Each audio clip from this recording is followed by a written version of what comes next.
Aí eu aproveitei a Black Friday e comprei um tênis que ele custa, esse tênis, normalmente o preço dele é R$ 900, aí na Black Friday ele custou 500, né? Não, R$ 500 num tênis, considerando que eu uso o mesmo tênis há 200 anos, né? Que eu não sou muito consumista, não, sou muita coisa, não gosto, não. Eu acho que coisa demais torna tudo mais pesado, é mais difícil de carregar, sabe? Eu tenho um tênis há 200 anos, R$ 500 no tênis eu dou. Aí comprei esse tênis, diz que esse tênis até correr por você corre, né? Aí lá vai eu defendi essa monografia, aí terminou às 8h30 da noite, digo, vou sair pra correr. Aí deu pra usar o tênis, né? Aí disse, rapaz, eu acabei de comprar esse tênis, não vou usar não. Aí usei outro.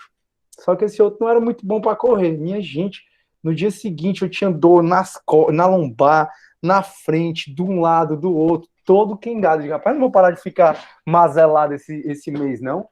Mas sabe o que foi isso? O meu aniversário tá chegando, né? Eu não sei se vocês acreditam. Eu não acredito, mas todo ano tá acontecendo. Que é a história do inferno astral, né? Todo mundo diz que 30 dias antes do seu aniversário começa a acontecer um monte de provação aí para você. Só pode ser isso, porque eu ter perdido a voz, eu tá meio mazelado assim, mas nada que eu não supera tudo. Então, assim, tô bem, graças a Deus. Queria agradecer muito a compreensão de vocês em relação a isso, né? Ao não ter dado aula, né, nas 2 últimas semanas, na última semana, aliás, na primeira semana de dezembro, aliás, que aí eu tava com atestado e tal, eu disse, não, mas dá certo, porque pelo menos vocês têm as mesmas aulas gravadas, né, e o conteúdo de sujeitos processuais eu já tinha pensado que eu ia fazer assíncrono mesmo, eu ia colocar para vocês assistirem a aula mesmo. O conteúdo de sujeitos processuais, o mais importante é você entender impedimento e suspeição dos magistrados, do Ministério Público, que hoje eu falo um pouquinho, certo? Agora vamos começar do começo. Aí vocês acreditam nisso? Deixa eu ver aqui a Vitória. Oi, bom dia, Vitória, tudo bom?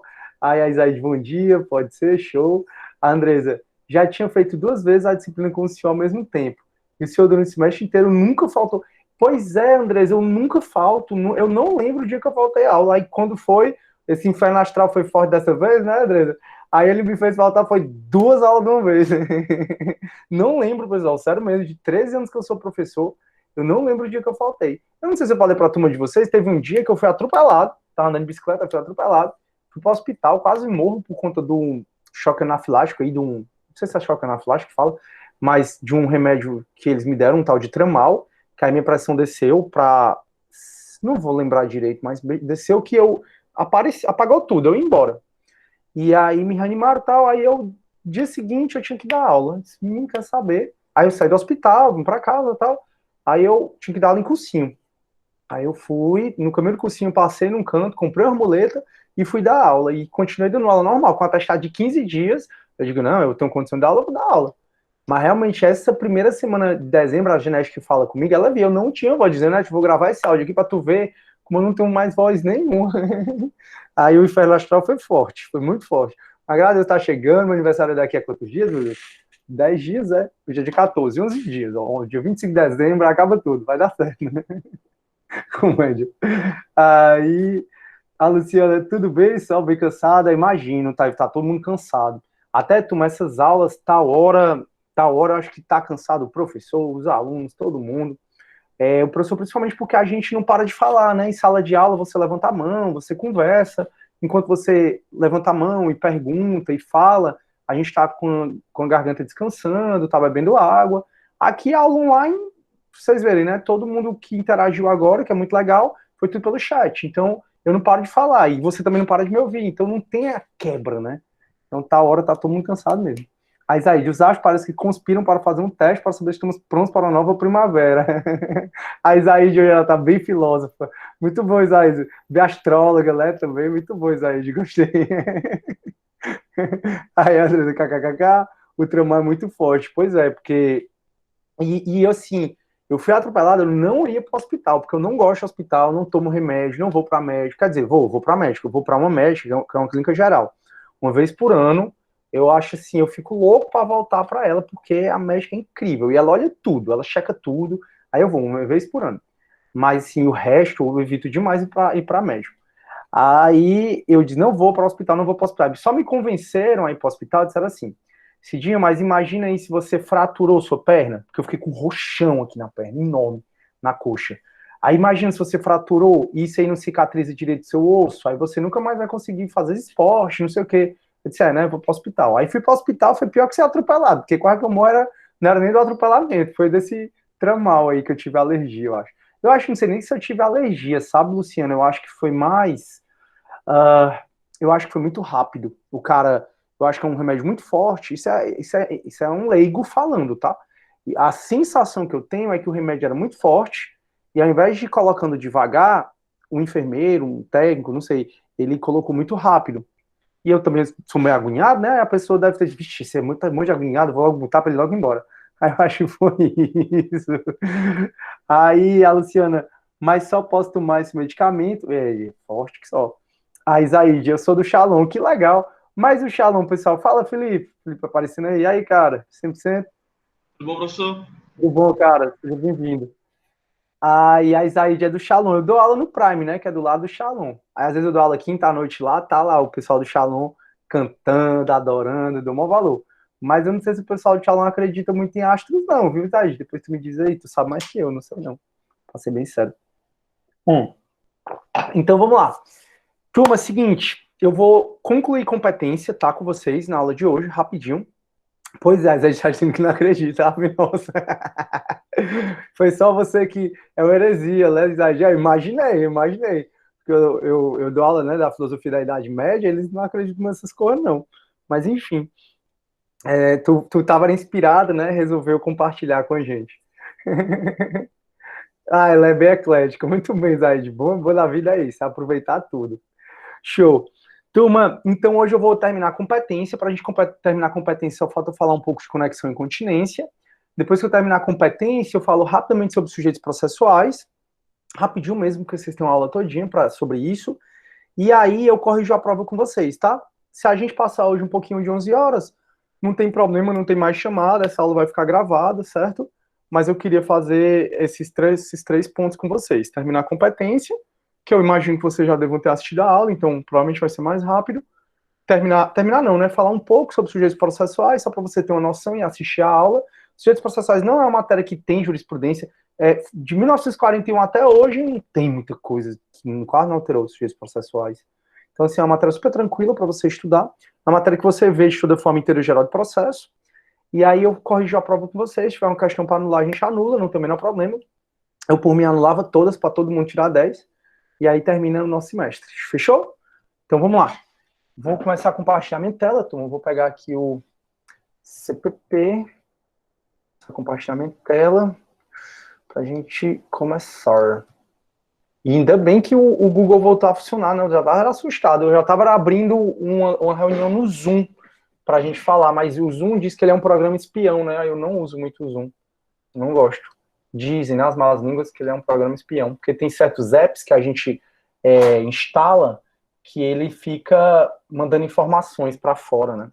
E quando a gente aceita instalar um app desse, a gente concorda com os termos que dizem que ele pode fazer determinadas coisas. A gente só não lê, né? E também se a gente lê não vai adiantar nada. Ele vai continuar fazendo as mesmas coisas, né? Enfim. Então vamos lá. Turma, vocês estão vendo a minha tela, né? Aí a gente estava estudando até o final de novembro competência, e a gente viu que competência é o limite da jurisdição do magistrado. Então, todo magistrado, ele tem jurisdição sobre tudo, mas ele não tem competência. Aí a gente viu que o Código de Processo Penal, ele define 7 formas de determinar qual é o juiz competente. O lugar da infração, que é a regra, domicílio ou residência do réu, que é quando não se tem o lugar da infração, mas no caso de ação penal privada, o querelante, aquele que entra com queixa-crime, pode optar o lugar da infração, o domicílio ou residência do réu. Vimos que tem a natureza da infração, como o júri, infração de menor potencial ofensivo, tráfico de drogas. Vimos que tem a distribuição, que é quando tem mais de um juiz igualmente competente. Aí, quando você protocola a sua inicial, o sistema vai sortear para você não saber qual é o juiz que vai julgar a sua causa. Tem a prevenção, que é o juiz que primeiro pratica o ato válido, e tem a primeira que a gente viu, que é o foro prerrogativo de função. Aí a gente já viu todas essas. Só faltava a gente terminar, que a gente terminar dia 5, né, de dezembro, se eu não tivesse perdido a voz, só falta a gente terminar a conexão e continência. Realmente, esse é o mais difícil de entender, turma. Mas na aula, se você assistiu, eu tento explicar desenhando. Porque às vezes quando a gente não entende, né, a gente, aquela coisa, né, quer que eu desenhe? Pois é, conexão e continência é uma matéria que eu mesmo entendi, né, quando eu estava na faculdade, quando eu comecei a desenhar. E a conexão, turma, ele é o tipo de determinação da competência que você pode interpretar, pode visualizar a conexão como aqueles círculos secantes, que são círculos que têm uma bola, né? Deixa eu ver aqui, que tem uma interseção no meio. Círculos secantes. Ó, deixa eu mostrar para vocês o que é. Pronto. É isso que eu quero. Aqui. Professor, direito, não pensei que eu ia ver matemática, depois vamos ver matemática, ó.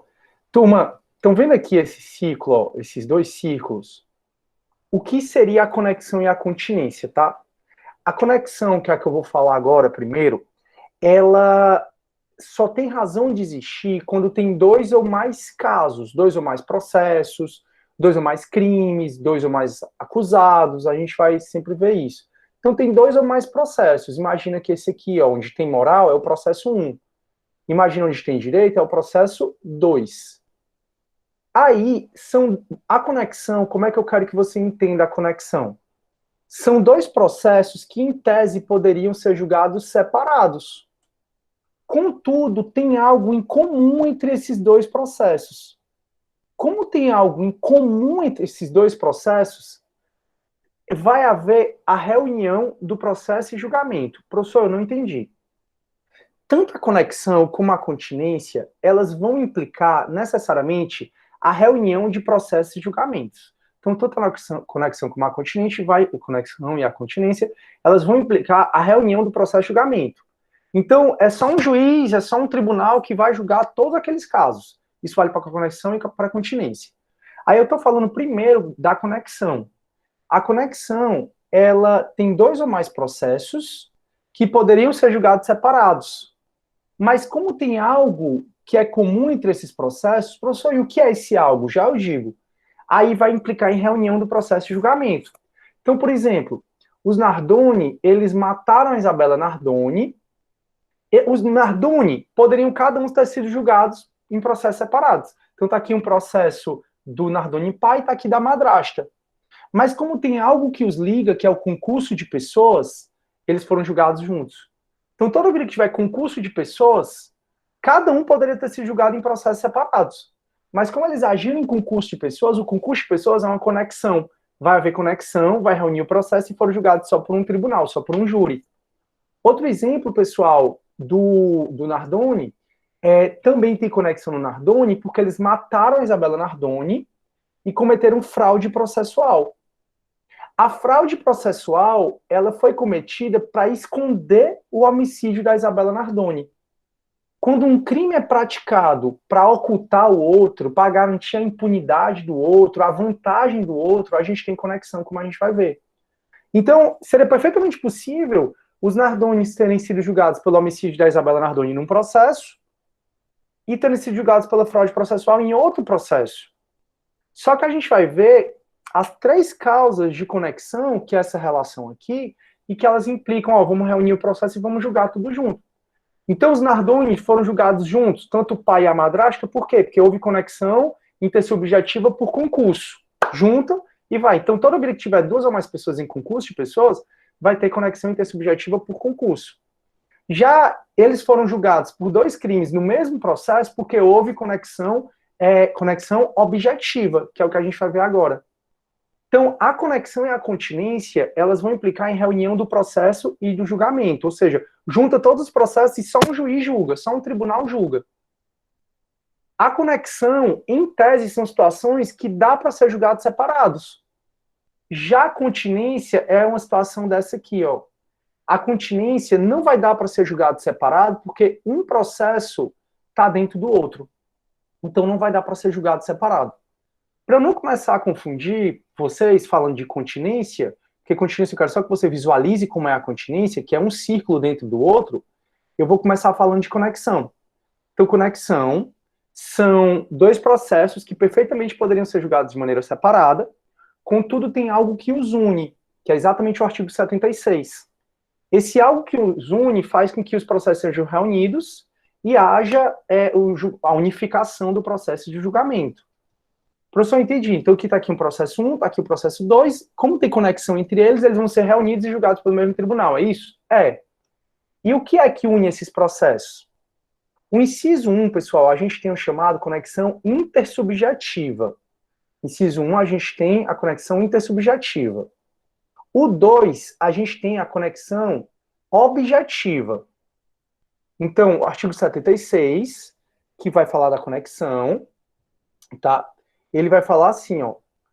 Deixa eu só... pronto. O artigo 76, peraí. O artigo 76, ele vai falar, competência será determinada pela conexão quando? Inciso 1, conexão intersubjetiva entre os sujeitos. Inciso 2, conexão objetiva. Estou no artigo 76. Inciso 3, conexão instrumental ou probatória. Então, artigo 76, inciso 1, conexão intersubjetiva. Intersubjetiva significa entre os sujeitos.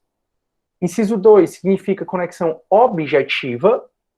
Inciso 3 significa conexão instrumental ou probatória.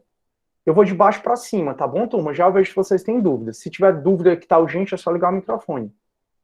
Então, no artigo 76, vai ter a conexão no inciso 3, instrumental ou probatória, quando a prova de uma infração ou de qualquer de suas circunstâncias elementares influir na prova de outra infração.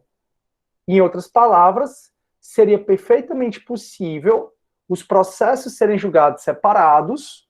Contudo, quando um processo influencia na prova de outro processo, vai haver conexão, vai haver reunião do processo de julgamento, vai ser julgado por um juiz só. Exemplo clássico. Em penal 2, vocês estudaram crime de receptação. Receptação é você adquirir, dolosa ou culposamente, algo proveniente de um crime. Então, eu fui na Feira das Parangaba e comprei lá um toca-CD. Esse toca-CD eu comprei sabendo que era produto de um crime. Aí, o cara que me vendeu foi preso por ter roubado esse toca-CD. A prova de que ele roubou esse toca-CD ajuda a provar a minha receptação. Então, quando a prova de um crime ajuda a provar outro crime, a gente diz que tem conexão instrumental ou probatória. Vão reunir os processos e vai ser julgado todo mundo num processo só. Então, quando a prova de um crime ajuda a provar um outro crime ou outra circunstância de um crime, reúne tudo para ser julgado por conexão instrumental ou probatória. Essa é a conexão. Professor, então nesse caso de conexão, quando um influencia na produção de provas de outro, eu posso dizer que eles se tornam um, tipo, o processo mais novo se junta ao processo velho e aí eles são julgados juntos? Na verdade, Felipe, isso acontece logo no início, sabe? Até porque, cara, se um processo já tiver em fase de julgamento, já tiver lá na frente ou tiver atrás, aí o juiz ele tem a faculdade de separar.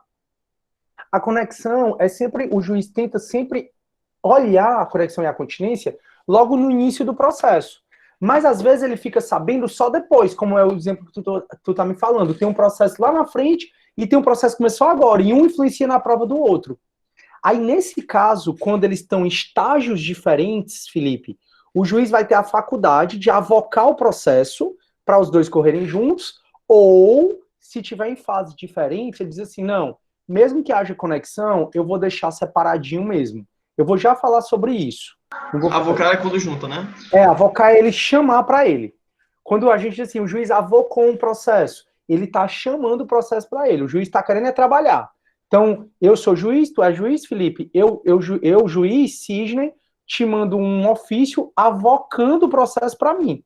Porque aí eu te justifico por quê. Se tu concordar, tu me manda. Se tu não concordar, tu vai ter que abrir um incidente lá no tribunal. Aí se eu não concordar? Se tu não concordar, vai ter que abrir um incidente no tribunal e o tribunal é que vai decidir. Show. Show? Massa. Aí, turma, vamos lá. Então, conexão instrumental probatória, é o 3. O 2 é a conexão objetiva.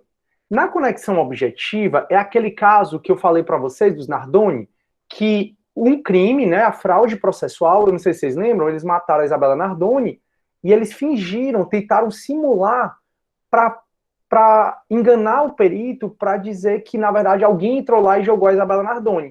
Então, eles cometeram uma fraude processual porque eles alteraram o local do crime, o estado do crime, para induzir a erro o juiz ou o perito. Isso é a fraude processual. Então, quando um crime ele é praticado para ocultar o outro, quando um crime é praticado para garantir a impunidade do outro, ou a vantagem do outro, então eu acabei de roubar, aí vem a polícia e eu vou e mato o policial, por exemplo. Quando um crime é feito para garantir a impunidade do outro, a vantagem do outro, quando um crime ele é feito, pessoal, para conseguir a impunidade ou vantagem, aí nesse caso a gente tem a conexão objetiva. Então, como essa conexão objetiva diz assim, ó, se no mesmo caso houver sido praticado uma infração para facilitar ou ocultar a outra. Então, eu, por exemplo, matei o segurança para facilitar o sequestro da pessoa. Então, o homicídio do segurança e o sequestro da pessoa, a extorsão em relação a essa pessoa, vão ser julgados juntos.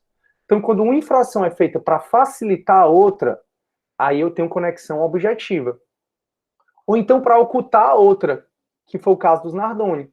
Aliás, ou então, como foi o caso, por exemplo, do goleiro Bruno. O goleiro Bruno, ele matou a Elisa Samúdio e ele ocultou o cadáver. Até hoje ninguém sabe cadê o cadáver da Elisa Samúdio. Então, ele ocultou o cadáver exatamente para poder ele não responder pelo homicídio. Tanto é que ele, toda vida no julgamento dele, ele dizia, eu não matei, eu não matei, eu não matei. Tanto é que cadê o corpo? Ela está viva, ela vai aparecer durante o julgamento. Então, o goleiro Bruno, todo dia dizia que ela não tinha matado. Então, por que a ocultação de cadáver do goleiro Bruno foi julgado junto com o homicídio da Elisa Samúdio, no mesmo processo pelo tribunal do júri? Exatamente porque quando uma infração é praticada para ocultar a outra, a gente tem uma conexão objetiva. Então, conexão objetiva, quando uma é praticada para facilitar a outra, ou para ocultar a outra, ou ainda para conseguir a impunidade da outra ou a vantagem da outra. Então, a conexão objetiva, você nota que tem relação entre as infrações. A instrumental ou probatória, como o próprio nome está dizendo, é que uma infração ajuda a provar a outra. Aí a gente tem a conexão instrumental ou probatória. Já a conexão objetiva é quando uma infração tem relação com a outra, no que diz respeito a uma é praticada para ocultar a outra, uma é praticada para garantir a impunidade, a vantagem em relação à outra, ou uma é praticada para facilitar a outra. Tudo bem? Então, conexão objetiva. Quando uma infração é praticada para facilitar a outra, para ocultar a outra, para garantir a impunidade ou a vantagem de outra. Isso é a conexão objetiva. E, finalmente, turma, além da conexão intersubjetiva, ou além da conexão instrumental probatória, além da conexão objetiva, a gente tem a conexão intersubjetiva. A intersubjetiva, agora, a relação que existe é entre os sujeitos da infração. E eu deixei para explicar a intersubjetiva por último, porque a intersubjetiva tem 3 subespécies. Quais sejam? Se ocorrendo 2 ou mais infrações, houverem sido praticadas ao mesmo tempo por várias pessoas reunidas, ao mesmo tempo por várias pessoas reunidas. Peraí. Porque tá ruim aqui meu mouse. Ô, Jesus. Só um minuto. Pronto. Ó, a conexão, então, intersubjetiva é do inciso 1, quando ele vai dizer assim, ó, a competência será determinada pela conexão se ocorrendo 2 ou mais infrações houverem sido praticadas ao mesmo tempo por várias pessoas reunidas. Essa aqui é a chamada conexão intersubjetiva por simultaneidade. Várias pessoas reunidas estão praticando ao mesmo tempo várias infrações. Conexão intersubjetiva por simultaneidade. Turma, aqui eu sempre dou exemplo, um caso que para mim me chocou demais. Esse caso faz muito tempo. Era uma moça, ela era filha de um médico, e ela foi pegar um bolo do dia do aniversário do pai lá nas dunas, perto do juizado especial lá. E aí, quando ela estava lá esperando o bolo chegar, ela foi assaltada. No que ela foi assaltada, talvez no susto, ela arrancou com o carro. Quando ela arrancou o carro dela, um ônibus veio e bateu, e ela bateu no carro dela e ela ficou presa nas ferragens. Olha que caso horrível. E enquanto lá ela estava desfalecendo, a comunidade entrou no carro dela e levou absolutamente tudo que tinha dentro do carro dela. Desde as joias, desde os brincos, desde tudo que tinha nela, para você ver, né, a ruindade humana. A menina lá morrendo nas ferragens e as pessoas levando os brincos, as coisas, tudo dela, a bolsa, tudo dela. Nesse caso, seria uma conexão, se as pessoas ali fossem processadas, seriam processadas todo mundo junto. Por quê? Porque ali tem uma conexão intersubjetiva por simultaneidade. Várias pessoas ao mesmo tempo cometendo infrações penais. Outro exemplo é se cai um caminhão de cerveja, se cai um caminhão de peru, o que é que a comunidade vai fazer? Vai lá e vai pegar tudo. Eles não estão contra eles, mas está todo mundo ao mesmo tempo lá cometendo vários crimes. Isso é a conexão intersubjetiva por simultaneidade. Mas a gente tem a conexão intersubjetiva por concurso, que é aqui, ó, é a segunda.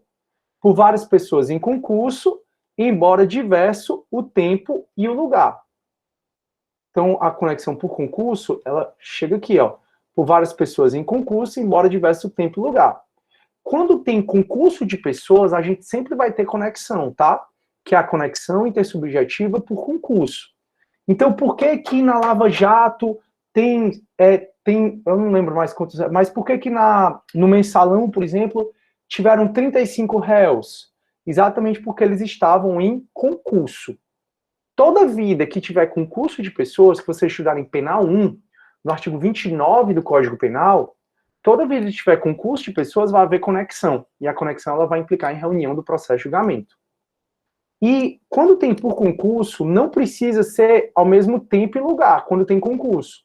Então, quando tem concurso, eu posso estar, se eu estou em concurso de pessoas com o Felipe, e eu combinei, Felipe, tu vai sequestrar, a gente conversa aqui em casa, aí eu sei que o Felipe está cometendo a infração penal agora, e eu estou aqui conversando com vocês. Quando o Felipe for preso em flagrante, que ele me denunciar, vai eu e ele, e eu disse, não, eu não estava cometendo crime com ele na hora, eu estava dando aula. Ele, não, mas você não sabia, você não combinou com ele? Combinou, vocês estão em concurso, então vai todo mundo ser julgado no mesmo processo. E, finalmente, o último tipo de conexão intersubjetiva, que é a por simultaneidade, a conexão intersubjetiva por concurso, agora a gente tem a última, que é a conexão intersubjetiva por reciprocidade. Quando várias pessoas cometem crimes uma contra as outras. Então você está lá no bairro, numa festa rave, ou num jogo de futebol, e começa a confusão maior do mundo, onde um começa a bater no outro. A gente está em sala de aula, aí alguém fala viva Bolsonaro, aí o outro Bolsonaro na cadeia, aí o outro Lula livre, e começa a confusão em sala de aula, a gente cada um por si. Então, quando tem várias pessoas ao mesmo tempo cometendo infrações umas contra as outras, a gente tem a conexão intersubjetiva por reciprocidade. Então, para resumir, turma, a gente tem no inciso 1 a conexão intersubjetiva, que pode ser por simultaneidade, por concurso e por reciprocidade. A gente tem a conexão objetiva, no inciso 2, e a gente tem a conexão instrumental ou probatória. Então, quando eu vi com vocês esse quadrinho aqui, eu disse assim, ó, turma, na conexão, 2 ou mais processos que poderiam ser julgados de maneira separada, mas tem algo que os une. Esse algo que os une é exatamente o artigo 76, que é a conexão intersubjetiva, a objetiva, a instrumental ou probatória. Essa aqui, certo, turma? Então, eles poderiam, o Nardoni poderia ser julgado separado, o Mensalão poderia, a galera ser julgada separada, enfim, a conexão, ela representa exatamente isso. O que é diferente da continência. A continência, você vai notar agora comigo, e lembrem, tanto a conexão como a continência, como regra, implica em reunião do processo de julgamento, vai juntar o processo de julgamento, tá? Só não vai juntar se for menor e for militar, que aí já eu chego nessa parte. Mas se houver conexão, se houver continência, reúne os processos e julga os processos todos juntos. Professor, pera. Pode falar, Felipe. Se tem esse negócio, né? Tipo, tem 2 crimes, um influencia no outro, e um é da justiça comum, um crime penal, e outro é um eleitoral. Vai para a justiça especial, eu chego já lá. Certo. Deixa eu só explicar a continência, Felipe, porque eu chego já nessa tua dúvida, é uma boa pergunta. Isso, me aguarda só um pouquinho, depois de eu falar de continência, eu vou falar disso. Então, turma, tanto a conexão e a continência vão implicar em reunião em processo de julgamento. E como o Felipe já anteveu, pode ser que um crime seja da justiça eleitoral e outro da justiça comum. Vai reunir. Quem vai julgar? Pode ser que um crime seja do júri e outro seja da justiça comum, né, da vara criminal comum. Vai ter conexão. E aí, quem vai julgar? Aí esses critérios de desempate a gente já vai ver, Felipe. Então a conexão, ela implica em reunião do processo de julgamento e a continência também. A diferença, turma, só para você não confundir em prova, é que a conexão são situações em que os processos perfeitamente poderiam seguir rumos diferentes. Mas como tem algo que os liga, eles vão ser reunidos e vão ser julgados juntos. Já a continência, não. A continência não teria como esses processos serem julgados separados, porque a continência sempre é alguma coisa. Então, sempre quando você vir, quando tem um suspeito, quando tem uma infração, quando tiver alguma coisa, não dá para ser julgado separado. Eu vou já explicar melhor para vocês. Então, quando você lembrar de continência, lembrem dos ciclos concêntricos. Como é o ciclo concêntrico? Um está dentro do outro. Então, por exemplo, vai ter continência quando tiver uma infração com várias pessoas, vários suspeitos. Eles não estão em concurso, mas tem vários suspeitos. A gente tem continência. Para ficar mais fácil, bora para o artigo 77. Então, enquanto o artigo 76 ele fala da conexão intersubjetiva, objetiva, instrumental probatória, a continência, ela vai falar, turma, o artigo 77, ele vai falar da continência. Aí olha aqui como é a continência, ó.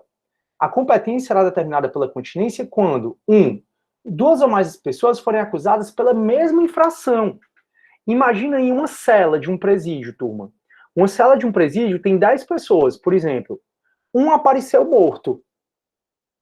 Será que os 9 poderiam ser processados em processos diferentes, se a gente não sabe quem é? E outra coisa, o concurso de pessoas, ele sempre gera um agravante de pena. Se tem 10 pessoas numa cela, um apareceu morto, uma certeza você tem. Foi um dos 9. Se não é que não foi suicídio, né? Mas foi um dos 9. Mas você não pode presumir o concurso de pessoas. Você não pode presumir que os 9 estavam sabendo. Não pode. Porque no direito penal não se presume nada. Tudo tem que ser provado, principalmente quando é contra o réu. Então, imagina aí que tem 10 pessoas numa cela, um apareceu morto. E ninguém quer dizer quem foi que matou. Aí, nesse caso, todos os 9, provavelmente, vão ser julgados, vão ser processados em um mesmo processo, porque tem só uma infração. Não dá para, por exemplo, o cara 1 ser julgado num processo, o 2 em outro, o 3 em outro. Por quê? Porque pode haver decisões contraditórias. Pode ser que num processo o cara seja condenado, o 1 seja condenado, e no outro processo o 2 também seja condenado. Tem alguém errado, vocês não estavam em concurso. Então, assim, se só tem uma infração a apurar, não tem, pessoal, como ser julgados em processos diferentes. Se eu tenho uma infração e vários suspeitos, aí vai ter a continência. Quando tem uma infração e vários suspeitos. E esses suspeitos não estão em concurso de pessoas. Porque se esses suspeitos estiverem em concurso de pessoas, não vai ser continência. Vai ser conexão intersubjetiva por concurso. Então, o inciso 1 é aquela situação em que uma infração aconteceu, eu tenho vários suspeitos, mas não sei quem foi. Bem livro da Agatha Christie, né? Não sei se vocês já leram. É bem muito isso. Então, eu tenho vários suspeitos, uma infração. Quem foi? Isso é continência. E aí, turma, eu também tenho continência no caso da infração ser cometida, aí aqui ele bota, turma, artigo 51, 53 e 54. Não é mais isso, tá, turma? Isso aqui é em relação ao Código Penal antigo. Vocês estudaram em Penal 1 o concurso de crimes. E no concurso de crimes, vocês viram, por exemplo, o concurso formal de crimes, que está no artigo 70 do Código Penal. O concurso formal de crimes ocorre quando uma conduta causa mais de uma infração. Uma conduta causa mais de uma infração. Então, vocês viram, por exemplo, um acidente agora em São Paulo, né? Que houve um acidente e matou 15 pessoas, se eu não me engano. Aquilo é concurso formal. Com uma conduta, 15 crimes ocorreram. Toda vida que você vê que com uma conduta vários crimes ocorreram, isso é um caso de continência. Então eu resolvi tacar fogo aqui no meu condomínio. Além do dano que eu causei às pessoas, ao patrimônio das pessoas, eu lesionei um, eu matei outro. Uma conduta minha causou vários crimes. Quando uma conduta sua causa vários crimes, a gente tem uma continência, no caso de uma infração, quando uma conduta pratica vários crimes. Por isso que eu disse que a continência é alguma coisa. É o quê? Uma infração, vários suspeitos, ou então uma conduta, várias infrações. Então, uma infração, vários suspeitos, ou uma conduta, várias infrações. Deu para entender a conexão e a continência, pessoal? Sim, não, mais ou menos? Me digam aí se vocês entenderam. Professor, pode só repetir de novo o conceito de continência? Posso. Continência, o Felipe, ele é um tipo de critério de determinação da competência. A continência é um tipo de critério de determinação da competência que ocorre nessas duas situações, né? Quando tem uma infração, vários suspeitos, ou quando tem uma conduta, várias infrações. É um critério de determinação da competência. Nessas situações de conexão intersubjetiva. Certo. E foi uma pergunta? Foi uma pergunta. Mas não entendi, foi mal, repetir.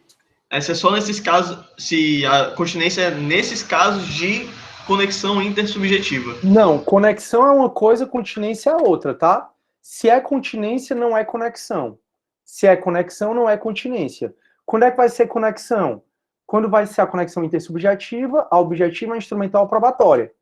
Se não for conexão, Felipe, aí tu olha se é continência. Não dá para ser as duas coisas ao mesmo tempo, não. Fechou?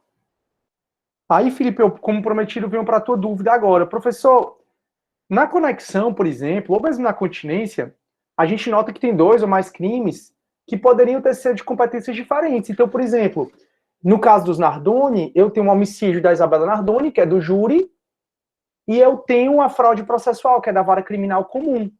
Aí tem conexão. No caso do goleiro Bruno, eu tenho um homicídio da Elisa Samúdio, que é o homicídio do júri, e eu tenho uma ocultação de cadáver, que é da vara criminal comum. Mas tem conexão. E a conexão, ela implica em reunião do processo e julgamento. Então, se um crime é da vara do júri e outro crime é da vara criminal comum, e aí, quem ganha? Como exemplo do Felipe, que o Felipe falou, né? Eu cometi corrupção na eleição e eu ameacei o outro candidato. Corrupção nas eleições é crime eleitoral, da justiça eleitoral. Eu ameacei o candidato, é crime da justiça comum. Nesse caso, se tem conexão e tem continência, ou continência, reúne processo. Mas vai para onde? Vai para eleitoral ou vai para comum? Pode ser, Felipe, a Geisa, por exemplo, o Marcos Valério, do Mensalão, eles cometeram crimes com deputados federais do PT, e eles estavam em concurso. Então, os deputados federais do PT, como a gente viu, são julgados no STF. E a Geisa e o Marcos Valério, eles não tinham foro de prerrogativa de função, mas estavam em concurso. E a conexão implica em reunião do processo e do julgamento, não é assim? Então, se a conexão implica em reunião do processo e julgamento, o Marcos Valério e a Geisa foram julgados junto com os deputados federais do PT. Mas os deputados federais do PT têm foro de prerrogativa de função, a Geisa e o Marcos Valério não têm. O que é que acontece? Quem é que vai determinar aqui? Aí, nesse caso, vai para o foro de prerrogativa de função. Não é à toa que o Marcos Valério e a Geisa foram julgados no STF, mesmo sem ter foro de prerrogativa de função. E por que eles foram julgados no STF, mesmo sem ter foro de prerrogativa de função? Porque eles, turma, cometeram crime em conexão intersubjetiva por concurso com pessoas que tinham foro de prerrogativa de função, então atrai. Isso, Felipe, que tu me perguntou, está no artigo 78, que ele vai dizer assim, ó, na determinação da competência por conexão ou continência serão observadas as seguintes regras. Entre júri e outro órgão da jurisdição comum, prevalece a do júri. Claro, né? Então, se a gente tem um homicídio da Elisa Samúdio e a ocultação de cadáver, homicídio do júri, a ocultação de cadáver na justiça comum, se vai ser reunido, vai tudo para o júri. Agora, antes de eu falar do inciso 2, deixa eu falar aqui do 3. No caso de jurisdições de diversas categorias, predominará de maior graduação. Então, por exemplo, você cometeu um crime com alguém que tem foro de prerrogativa de função e você não tem. Se está em concurso, vocês dois, vai para quem tem foro de prerrogativa de função. Por isso que o Marcos Valério e a Geisa, que não tinham foro de prerrogativa de função, foram julgados no STF. Então, no concurso de jurisdições de diversas categorias é assim, primeira instância, segunda instância, terceira instância. Então, no concurso de jurisdição de diversas categorias, prevalecerá de maior graduação. De maneira que a gente viu que o prefeito é julgado no Tribunal de Justiça. Se eu, Sidney, cometer um crime com o prefeito, eu vou ser julgado no Tribunal de Justiça. Por quê? Porque eu estou em concurso com ele, a gente vai ser julgado junto e prevalece a maior graduação, que no caso é o Tribunal de Justiça. E no concurso entre a jurisdição comum e a especial, prevalecerá esta. Então, eleitoral e comum, prevalece a especial. Federal e comum, prevalece a federal. Então, se eu cometo um crime em continência, o mesmo crime que eu cometi foi contra a Caixa Econômica Federal, que é a competência da Justiça Federal, e contra o Banco do Brasil, que é da Justiça Estadual, tanto o crime da Caixa Econômica como o crime do Banco do Brasil, ambos vão ser julgados na Justiça Federal. Por quê? Porque nesse caso existe a conexão, né, ou continência, dependendo do caso. Entre a jurisdição comum e a especial, prevalece a comum. Professor, e se for a mesma infração? Então, por exemplo, se eu e o Felipe, a gente cometeu vários crimes em Fortaleza, em concurso de pessoas, no Eusébio, vários crimes lá em Canoa Quebrada. Aí, nesse caso, pessoal, se a jurisdição for de mesma categoria, ou seja, o crime é da justiça comum estadual, vai preponderar o lugar da infração a qual for combinada a pena mais grave. Aí aqui fiquem atentos. As questões dizem assim, Sidney, em concurso com Felipe, cometeu um roubo em Fortaleza. Sidney, ainda em concurso com Felipe, cometeu 15 furtos no Eusébio. A competência para julgar Sidney e Felipe será de... Aí o aluno, 15 furtos no Eusébio? Claro que vai ser o Eusébio. Não. Vai ser aonde foi praticado o crime de pena mais grave. E onde é que foi praticado o crime de pena mais grave? Em Fortaleza. Foi o roubo.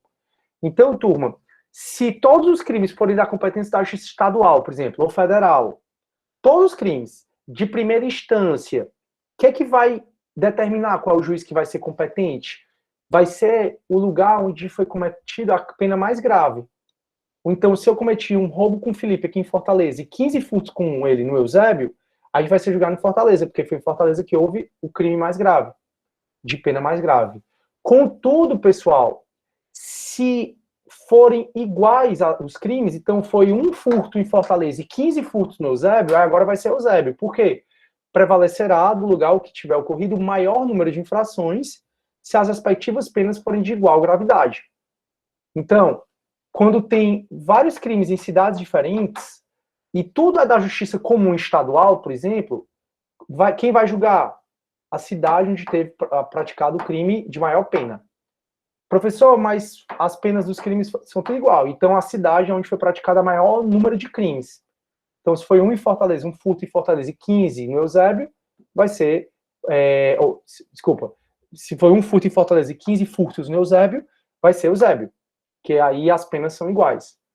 Agora, se foi um furto em Fortaleza e um furto no Eusébio, aí vai pela prevenção. Prevenção é o juiz que primeiro praticou um ato válido. Deu para entender, Felipe? Então, o artigo 78, ele vai dizer qual é o que vai determinar a competência. Júri comum vai para júri. Especial e comum vai para especial. Maior graduação e menor graduação vai para maior graduação. Não. Tudo está aqui para ir para a Justiça Comum Federal. Beleza, então qual é o que tem pena mais grave? É ele que vai julgar. Cidade onde foi praticado o crime de pena mais grave. Vai ser lá que vai ser julgado. Não, os crimes têm a mesma pena. Então, onde foi praticado o maior número de infração? Então, vai para lá. Não, então foi a mesma infração e só foi um em cada. Foi a mesma quantidade em cada cidade. Então, vai pela prevenção. É o que tipo, estelionato e algum direito do trabalho. Estelionato é algum direito do trabalho. A Justiça do Trabalho. A Justiça do Trabalho não julga nada criminal, Felipe. Nadinha. Ela julga no máximo. A gente até falou sobre isso, cara, na primeira aula de competência. Ela julga no máximo um habeas corpus quando quem mandou prender foi alguma autoridade da Justiça do Trabalho. Mas o mérito criminal, a Justiça do Trabalho nunca julga. Nunca. Mas, por exemplo, militar e comum vai para militar, salvo se o cara for civil, que é o que a gente vai falar agora, né? Que é a exceção. Beleza? Então, assim, eleitoral e comum, eleitoral. Federal e estadual, federal, que ganha.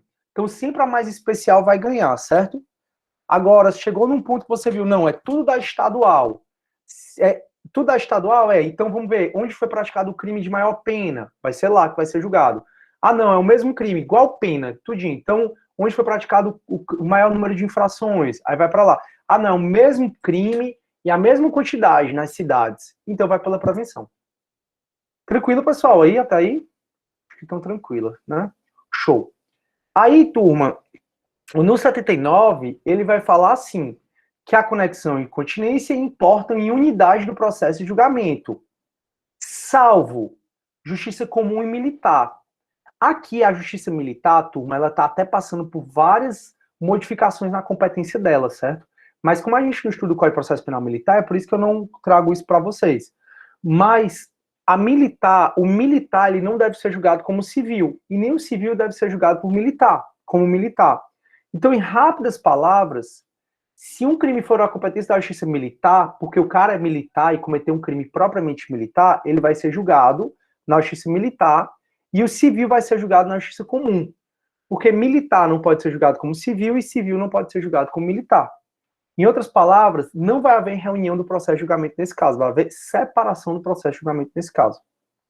Também, pessoal, vai haver separação do processo de julgamento se for juízo comum e juízo de menores. Só o que tem é maior praticando crime com menor. Só que menor não comete crime, né? Menor comete ato infracional. Então, se eu, Sidney, maior, cometi um crime e eu estava em concurso com o menor vai para a vara da infância e da juventude e eu vou para a vara criminal comum. Então, separa, porque o menor não comete crime, comete ato infracional. Então, a conexão e a continência, elas vão importar a unidade do processo de julgamento. Significa que vai reunir o processo, vai ser julgado todo mundo junto. Mas vai haver separação com o processo da justiça comum e militar, separa, e também separa o processo da justiça comum e do juízo de menores.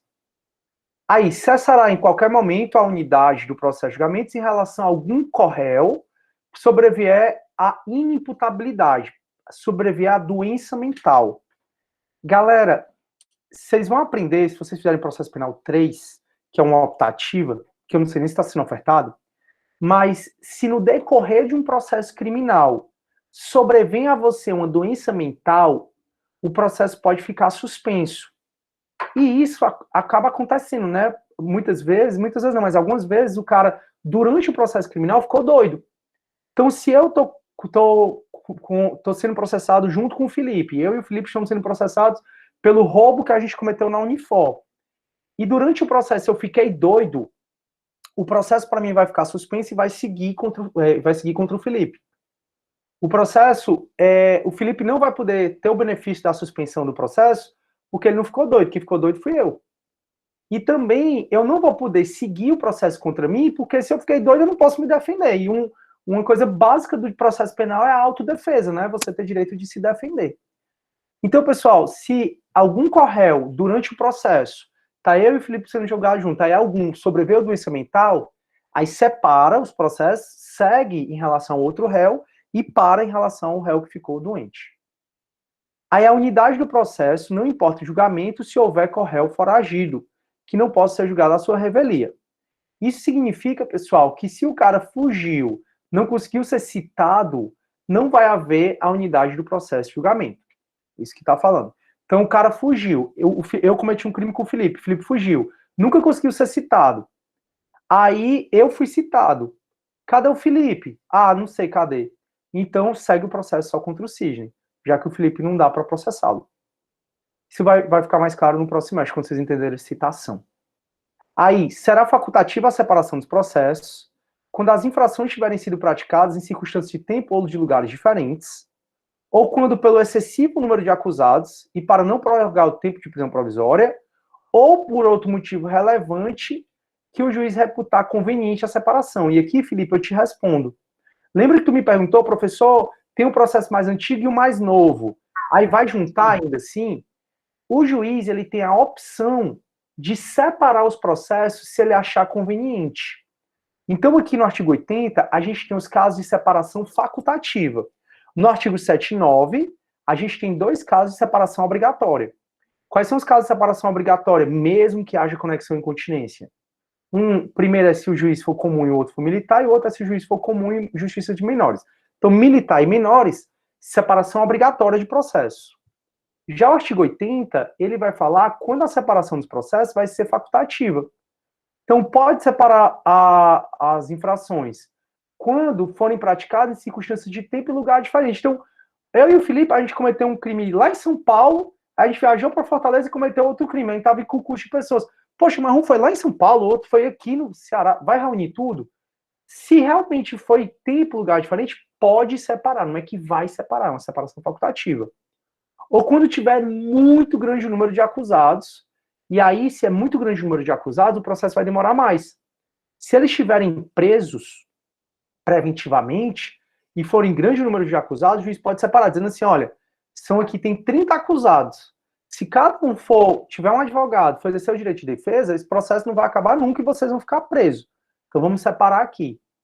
Agora o juiz também pode escolher um outro motivo que ele acha relevante para haver essa separação, né, do processo de julgamento. Tá dando para entender, pessoal? Alguém tá com alguma dúvida? Tô já acabando aqui. Acho que ninguém tem dúvida, não. Pronto, aí, verificada a reunião do processo por conexão e incontinência, ainda que no processo da sua competência própria, viu o tribunal ou juiz a proferir sentença absolutória que desclassifica a infração para outro que não seja de sua competência, continuará competente em relação aos demais processos. Ele tá falando assim, turma. Vamos supor, no caso do goleiro Bruno, tá? Teve o homicídio da Elisa Samúdio. Não, vamos supor, eu já falo do goleiro Bruno. Vou falar do goleiro Bruno agora e depois eu falo. Turma, é porque isso aqui vocês vão aprender melhor em processo penal 2, porque é onde você vai falar sobre júri. Por isso que eu fiquei reticente se eu ia falar ou não, mas eu vou falar assim. Vamos supor que já está no júri, junto dos jurados.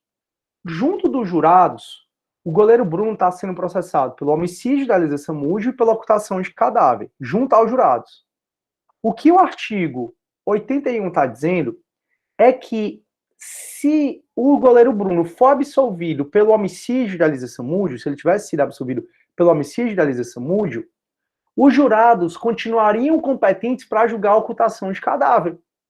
Então, o que ele está dizendo é que se houver absolvição ou desclassificação do processo, do crime que levou a competência para aquele local, a autoridade continua competente em relação ao outro crime. Deixa eu dar outro exemplo. Eu falei para vocês que eu cometi corrupção nas eleições, crime da justiça eleitoral, e que eu ameacei uma pessoa, crime da justiça comum. Aqui tem continência, tem conexão, uma ajuda a provar a outra. Aí então reúne tudo e vai para eleitoral.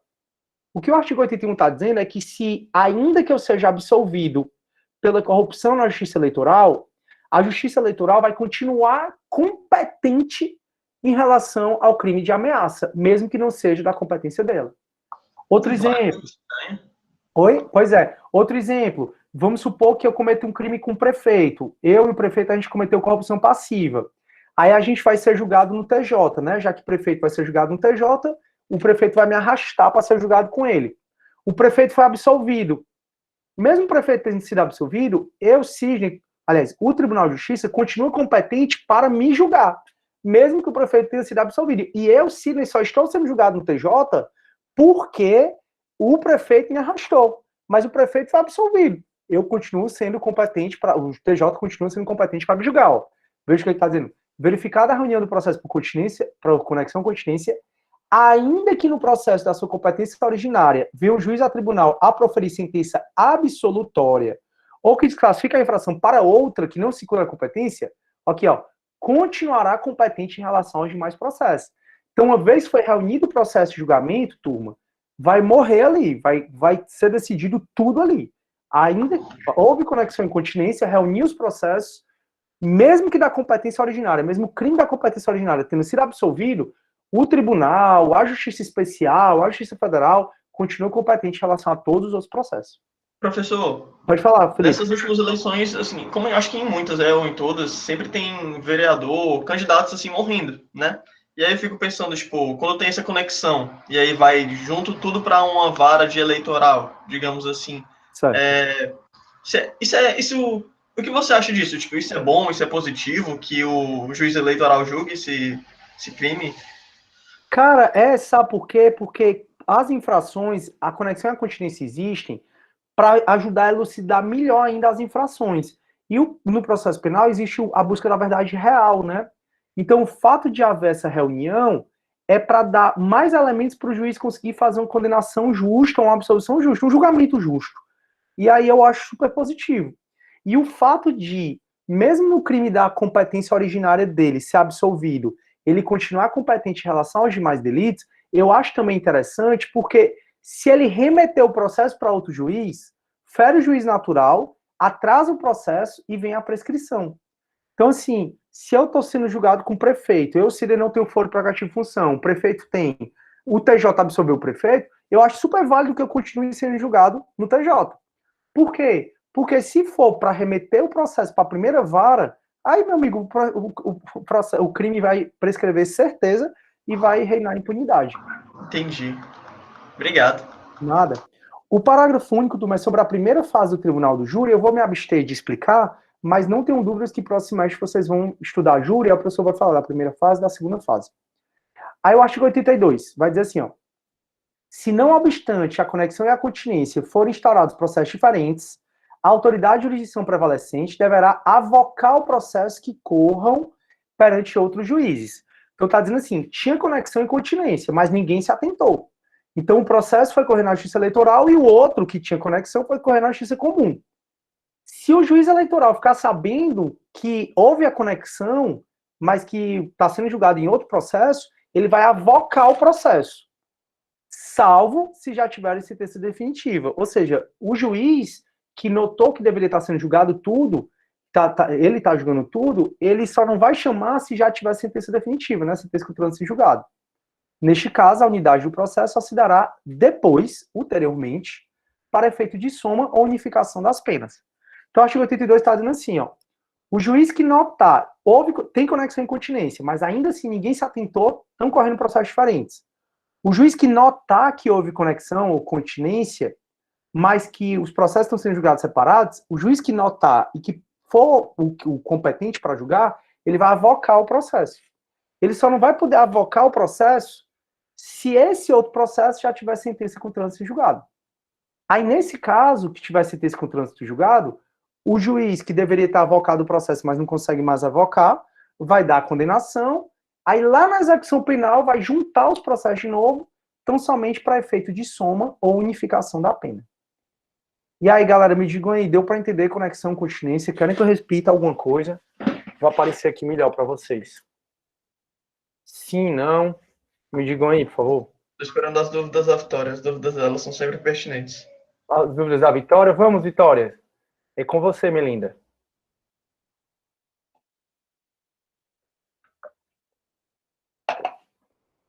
Só esperando, para a gente falar só um pouquinho de sujeitos processuais, que é uma matéria que é super tranquila de você estudar sozinho, e tem uma aula minha, né, que eu já passei para vocês para falar sobre isso, para a gente depois corrigir a prova, e aí encerrar o nosso semestre, bem em tranquilidade.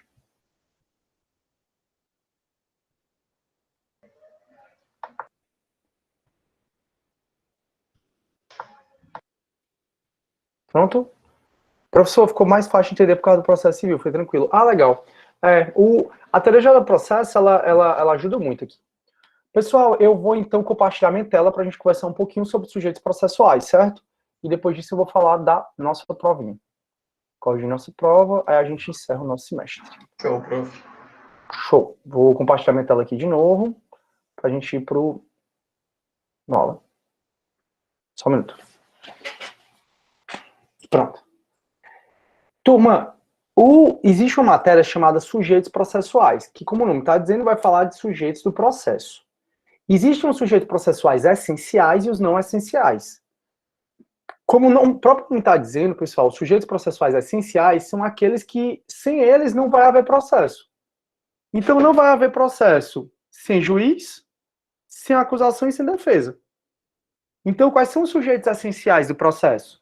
O magistrado, sem sombra de dúvida, o Ministério Público, né, nos crimes de ação penal pública, porque é ele que vai acusar, e o acusado e o defensor dele. Então, o juiz, o Ministério Público, o acusado e o defensor, esses são os sujeitos essenciais, primários. Sem eles, não vai haver processo. Agora, existem outros sujeitos que são sujeitos secundários, são sujeitos que não são essenciais, que é, por exemplo, as testemunhas, nem todo processo precisa ser testemunha, são os intérpretes, os peritos. Então, pode existir processo sem intérprete, sem peritos? Pode. Pode existir processo sem vítima? Pode, tem crimes que não tem vítima. Tem crimes que a vítima é a coletividade toda, né? Crimes de drogas, por exemplo, a vítima é a coletividade toda. Então, enfim, mas o processo, então, ele vai vindo com esses sujeitos processuais. E essa matéria, ela começa do artigo 251 e vai até o 281, se eu não me engano. Ou seja, tem 30 artigos aqui para vocês lerem. São 30 artigos facílimos, certo? Aqui, o do juiz, isso vale para o Ministério Público e vale para os servidores, para os auxiliares da Justiça. É super importante que vocês entendam a diferença de suspeição para o impedimento. Tem duas formas de incompatibilidade dos juízes. Isso vale para juiz, isso vale para MP, isso vale para servidor da Justiça, como o CISN oficial de Justiça, certo? Então, existe uma matéria chamada incompatibilidade, que é o juiz, o MP, o funcionário da Justiça, se tornar incompatível a atuação dele naquele processo. Essa incompatibilidade, ela pode vir da suspeição ou pode vir do impedimento. O impedimento está no 252 e 253. E a suspeição está no 254. A suspeição é sempre algo externo ao processo.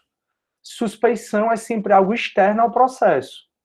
O juiz, o MP, o oficial de justiça não podem atuar no processo em que eles forem amigos íntimos ou inimigo capital de qualquer das partes.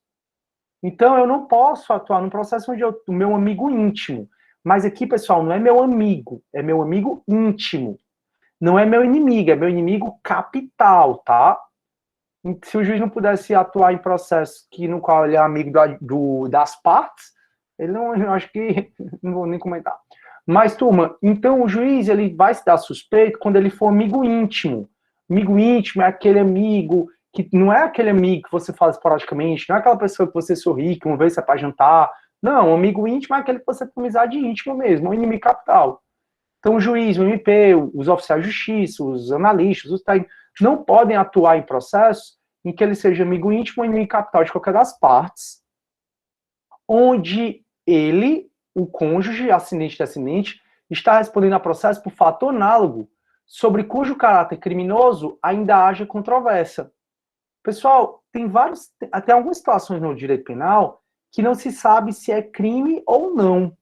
Por exemplo, fraudar concurso público por escuta eletrônica só virou crime no direito penal um dia desse.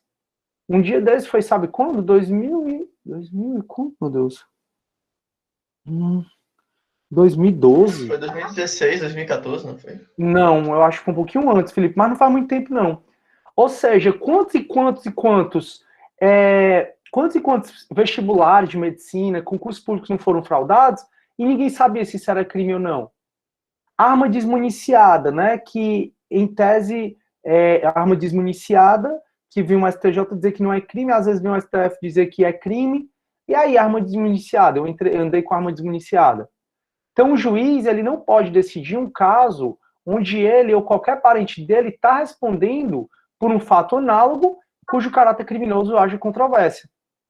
Ele também não pode decidir aquele caso onde ele ou qualquer parente dele, sempre a terceiro grau, inclusive, sustentar a demanda ou responder a processo que tem que ser julgado por qualquer das partes.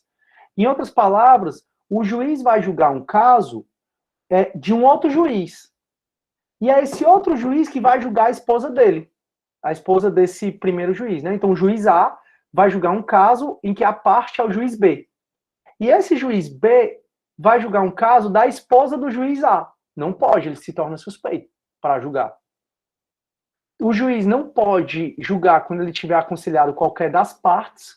Por isso que, às vezes, o advogado de início de carreira vai lá, vou despachar com o juiz. Aí vai pedir conselho para o juiz e o juiz só vai dizer assim, meu amigo, eu não posso falar, porque se eu falar, eu vou me tornar suspeito.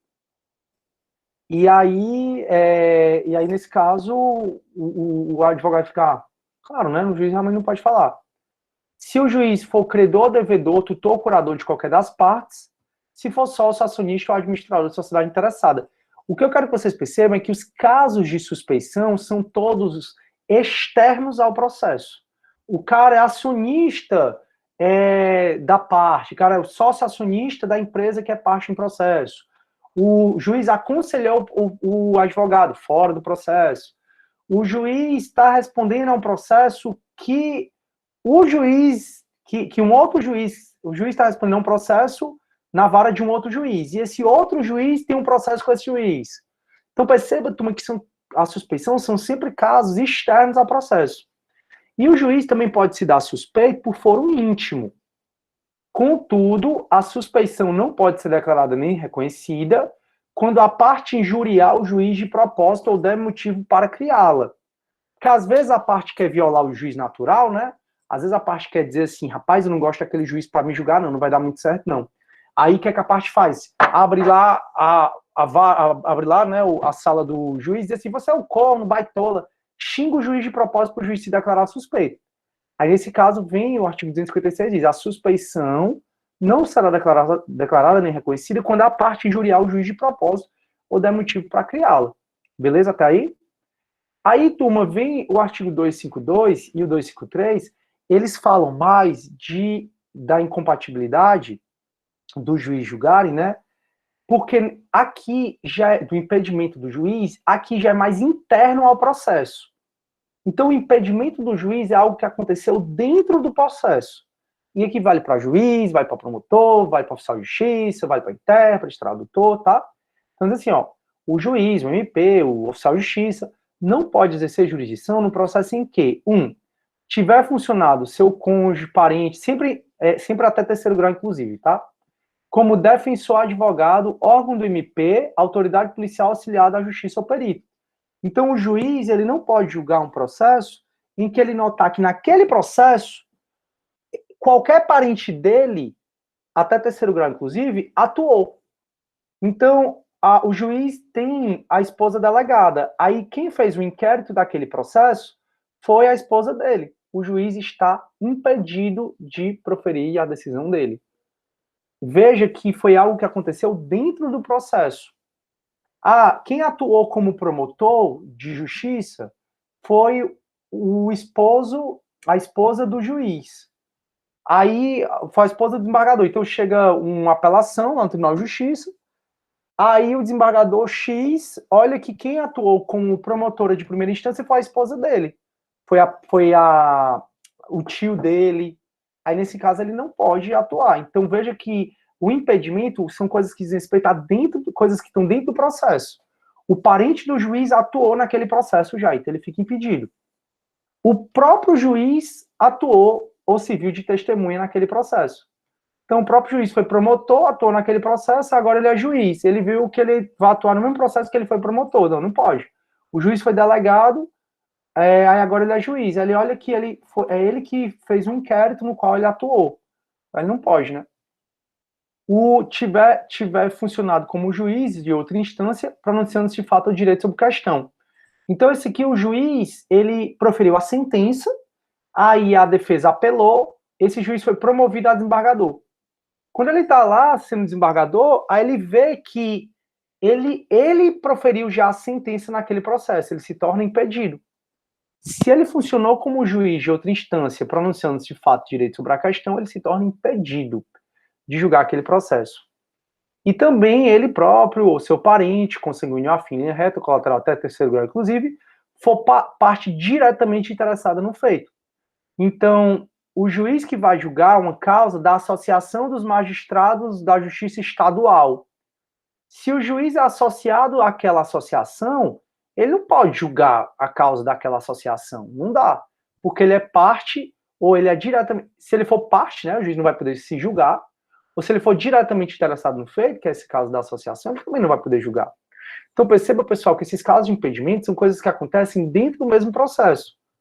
O 253 vai falar nos juízos coletivos, não poderão se vir no mesmo processo, juízes que forem entre si parentes, consanguíneo afim, reto colateral, até terceiro grau, inclusive.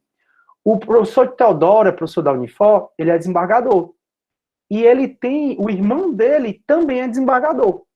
Eles têm que necessariamente ficar em câmaras diferentes, porque eles não podem atuar no mesmo processo, exatamente por conta do 253. Então, turma, o que há de mais importante nessa matéria de sujeitos processuais é você entender os casos de suspeição do juiz, do MP, que são algo externos, e os casos de impedimento, que são algo interno ao processo. O impedimento ele é mais objetivo. Aí ele vai falar, né, do Ministério Público, o Ministério Público cabe promover a ação penal pública e fiscalizar a execução da lei. Ele vai falar que impedimento e suspeição do juiz aplica ao MP. Já o 259, ele começa a falar do acusado e defensor. A gente passou o semestre todo falando sobre isso. Porque o acusado, ele não pode ser julgado sem defensor, de jeito nenhum. E o acusado, isso vai ficar mais claro no próximo semestre, ele tem direito à defesa técnica, né? É irrenunciável. É a súmula 523 do STF, nunca esqueça essa súmula. A súmula 523 vai dizer assim, ó, a ausência de defesa técnica, a ausência de advogado, gera nulidade absoluta. Mas a deficiência na defesa técnica, ou seja, um advogado ruim, gera nulidade relativa. Então, essa parte do acusado, ele vai mais falar que o acusado, ele tem direito ao advogado. Vai falar que nenhum acusado, ainda que ausente for agido, será processado e julgado sem um defensor público. É por isso que no processo penal, por mais rico que você seja, você pode se valer da defensoria pública. Muito embora o juiz, ao final, se notar que você é rico, podia ter pagado o advogado e não pagou, foi protegido, né, patrocinado pela defensoria pública, ele vai te condenar a pagar honorários para a defensoria pública. O defensor não pode abandonar o processo salvo por motivo imperioso, comunicado previamente ao juiz sob pena de multa. Aqui é o cuidado que vocês têm que ter, porque, ó, geralmente acontece assim no direito penal, certo? O cara foi preso. Aí a família é desesperada, aí te contrata como advogado para você entrar com relaxamento de prisão, liberdade provisória, com habeas corpus. Só que eles te contrataram para isso. Tu entra com medida cabível, tu solta o teu cliente, beleza. Sabe o que vai acontecer? Muito provavelmente, a vara, quando começar o processo criminal contra aquele cara, a vara vai te colocar como advogado dele.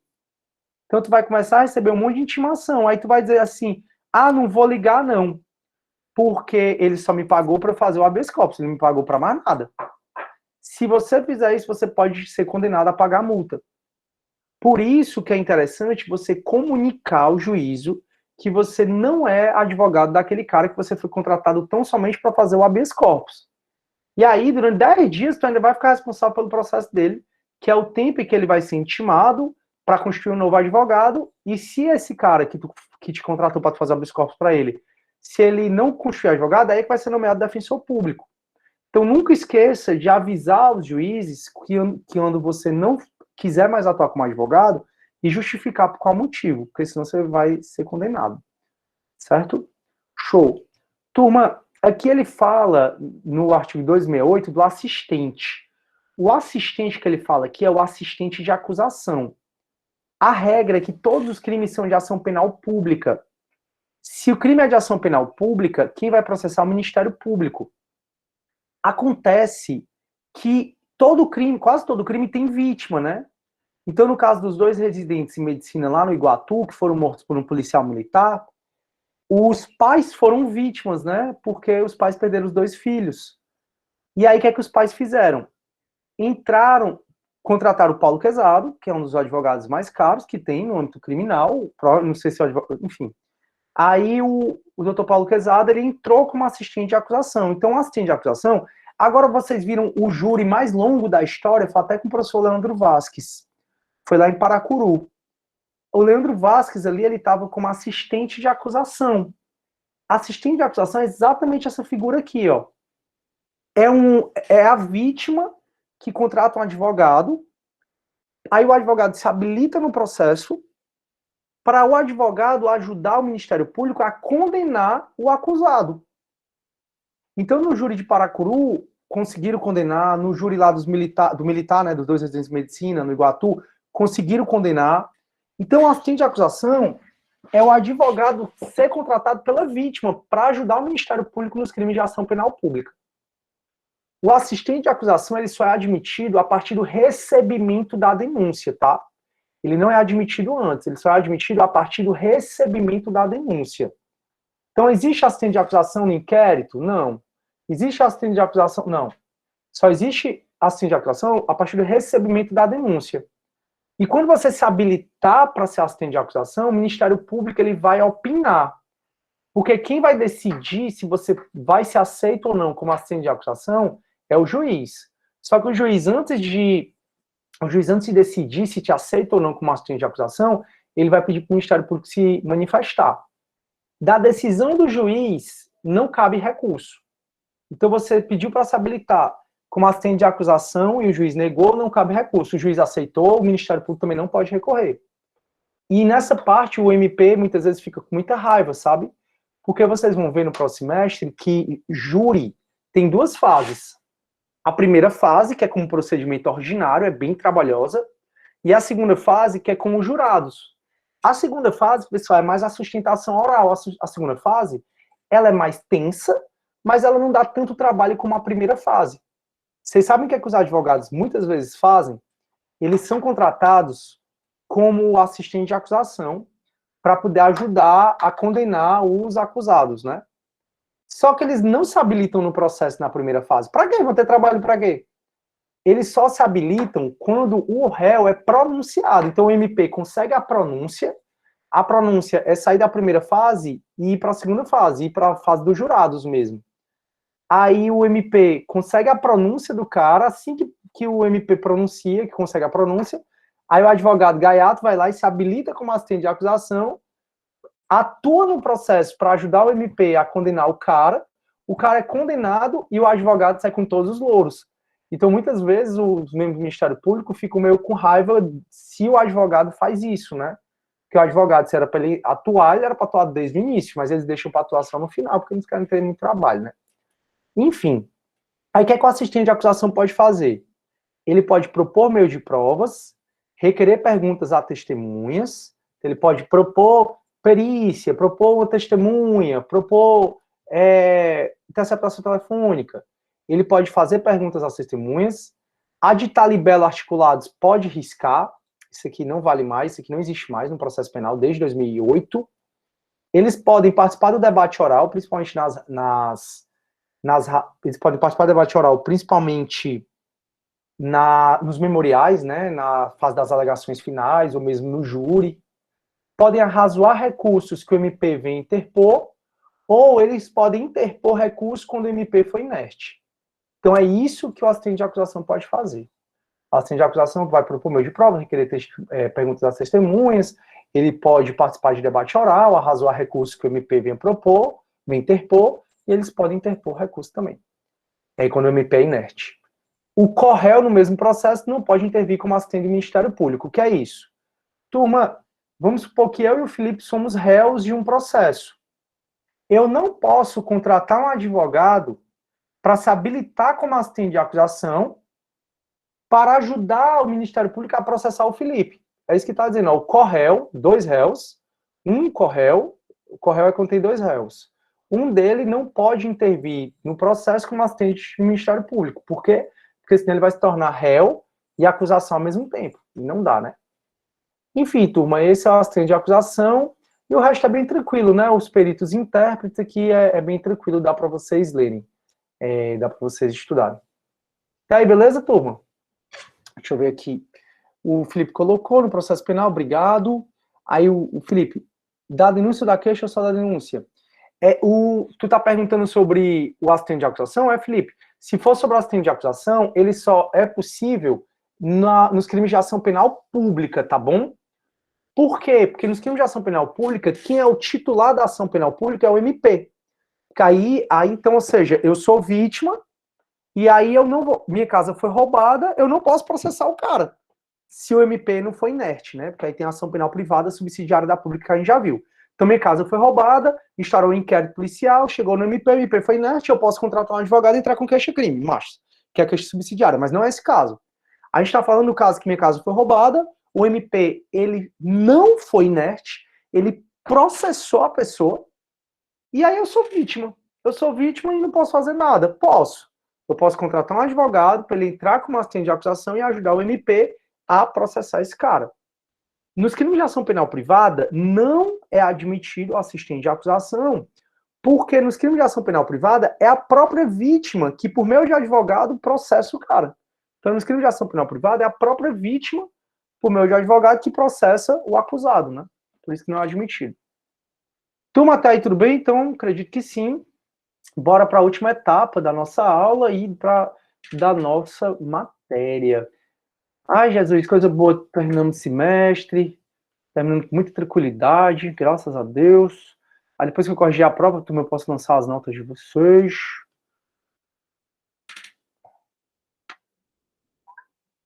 Eu parei de compartilhar, tá? Só porque eu tô baixando uma prova e eu não queria que vocês vissem de quem é a pessoa que eu tô baixando essa prova.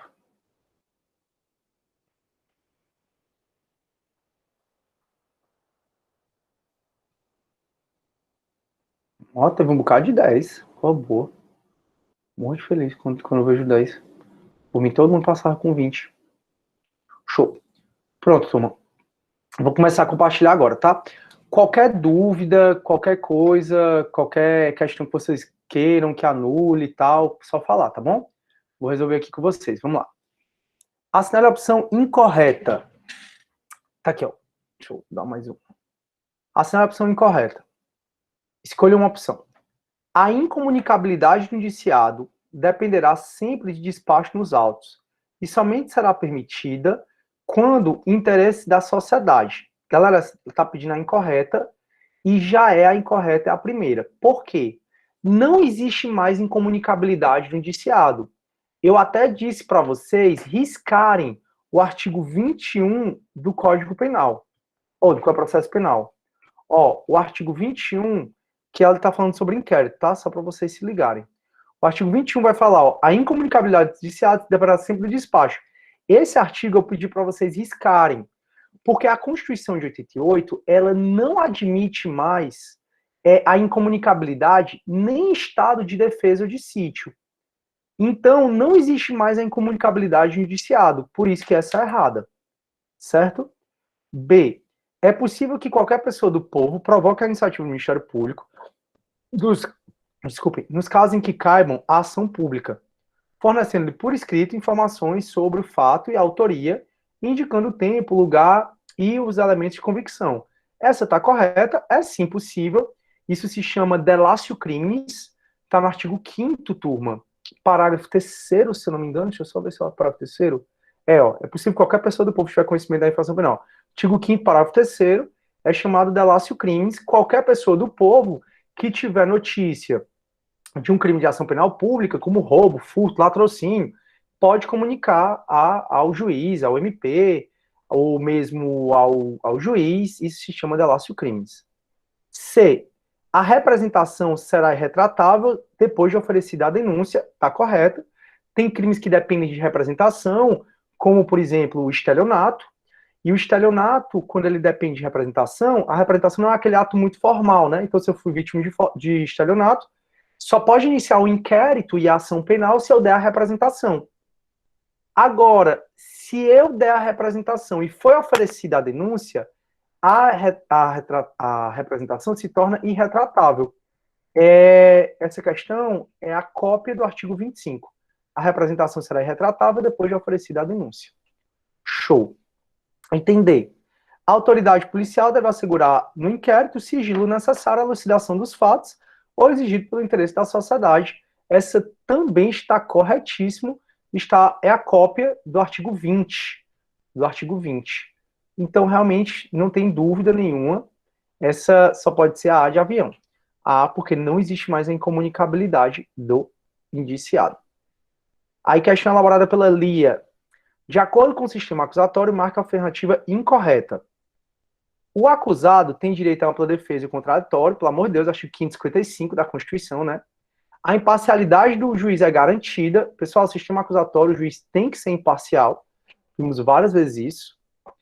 É um sistema utilizado no Brasil, visto que a Constituição Federal de 88 é garantista, exatamente. Existe o sistema acusatório, o inquisitivo e o misto. Aí eu disse, pelo amor de Deus, nós não adotamos o misto, nós adotamos o acusatório. Eu passo o semestre falando disso. D. Caberá somente a um órgão julgador, a um órgão julgar e acusar. O juiz concentra a função de acusador e julgador, né? Essa que tá errado. Esse aqui seria o sistema inquisitivo, né? Que o juiz acusa e julga, mas não é o nosso. E o processo, como regra, é público, tá correto. Também não tenho dúvida, essa questão tá tudo ok. Turma, resposta correta, D de dado, porque tá errada.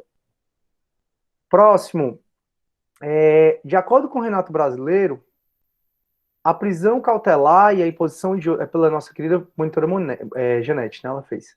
Que eu já registro meus agradecimentos, tá, Janete? Você é incrível. Sem dúvidas, sem você, esse mestre, não teria sido mesmo. Muito obrigado por toda a ajuda, por toda a ajuda aos alunos. Você é uma monitora fantástica. Vamos lá. De acordo com o Renato Brasileiro, a prisão cautelar e a imposição de outras medidas cautelares de natureza processual põem em evidência uma enorme tensão no processo penal, pois ao mesmo tempo em que o Estado se vale de um instrumento extremamente gravoso para assegurar a eficácia da persecução, deve também preservar o indispensável respeito de direitos individuais. Show! Assinale a opção incorreta. A. Nos casos de prisão em flagrante, é a nota de culpa que funciona como instrumento que materializa o direito do preso à identificação dos responsáveis pela sua prisão. Está corretíssimo. A gente viu que o preso em flagrante tem que receber em até 24 horas a nota de culpa. Aí eu falei para vocês que a nota de culpa é um documento que diz onde o cara está preso, por que ele está preso e quais foram as testemunhas. Isso é um direito constitucional.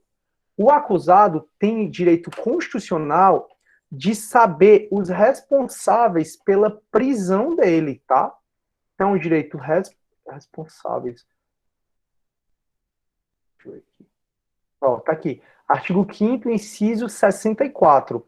O preso tem direito à identificação dos responsáveis pela sua prisão e por seu interrogatório. Quem faz isso? É a nota de culpa. Muito bom, Janete. Aí, B. Relaxar a prisão significa reconhecer a ilegalidade da restrição à liberdade imposta a alguém, restringindo a hipótese apenas no caso de flagrante delito. Tá falando assim, que o relaxamento de prisão só cabe no flagrante delito. Eu falei milhões de vezes, milhões, que qualquer prisão ilegal cabe relaxamento de prisão. Qualquer prisão ilegal cabe relaxamento de prisão, por isso que a resposta correta só pode ser a B de bola. C. A ausência de entrega de nota de culpa ou a ausência de entrega de cópia do mandado de prisão maculam a prisão com grave vício de ilegalidade, autorizando o relaxamento. Eu falei, turma, o relaxamento no caso da prisão em flagrante pode ser pela ilegalidade material. Ilegalidade material é o cara tá preso numa situação que não é de prisão em flagrante, ou ilegalidade formal. Ilegalidade formal é uma ilegalidade no procedimento. Então, realmente, turma, aqui essa está correta. A comunicação imediata da prisão de qualquer pessoa ao juiz competente, aos familiares ou pessoal por ele indicado do preso, consiste em verdadeira garantia de liberdade, pois ela depende de outras garantias expressamente previstas no texto constitucional. Perfeito. O preso tem direito à identificação dos responsáveis por sua prisão, seu interrogatório policial, acabamos de ver isso, disposição semelhante a encontrado na Convenção Americana de Direitos Humanos. Perfeito. Então, a única que está errada é a B, turma, e por isso que ela que está correta. Tá perfeita, parabéns pela questão, Janete. Questão do Walter agora. Quanto ao aspecto probatório, indique o item correto, né? O princípio da presunção de inocência pode ser tratado na lógica de duas vertentes, tratamento e probatório. Nunca esqueça. O princípio da presunção de inocência tem um viés de tratamento e um viés de probatório. A. Ao réu não é permitida a produção de provas, pelo amor de Deus, né, turma? Processo penal, quem alega tem que provar. Quem alega tem que provar. Como é o ônus de prova no processo penal? Você alegou, você prova. Você alegou, você prova. B. A acusação cabe o ônus probatório da existência do crime e da autoria do delito. Corretíssimo. Se tem uma acusação, é porque a acusação ela está dizendo que um crime aconteceu e que alguém é o autor daquele delito. Então, realmente, turma, se a acusação está me acusando de um crime, quem tem que provar que esse crime existiu é a acusação. Quem tem que provar a autoria do delito é a acusação também. Então, essa está correta. C. A acusação pode apresentar provas obtidas ilicitamente. Não, nós falamos sobre isso. A vedação das provas ilícitas, isso é a unidade 2, quando a gente falou de princípios do processo penal. O acusado não pode alegar excludente de ilicitude após o oferecimento da denúncia. O momento para ele alegar excludente de ilicitude é exatamente durante o processo, que é após o oferecimento da denúncia. Então, está errado. Ao acusado cabe o ônus probatório. Quem tem que provar, turma, que o crime existiu e a autoria do delito é o acusado. Por isso, realmente, a resposta aqui só dá para ser a B de bola.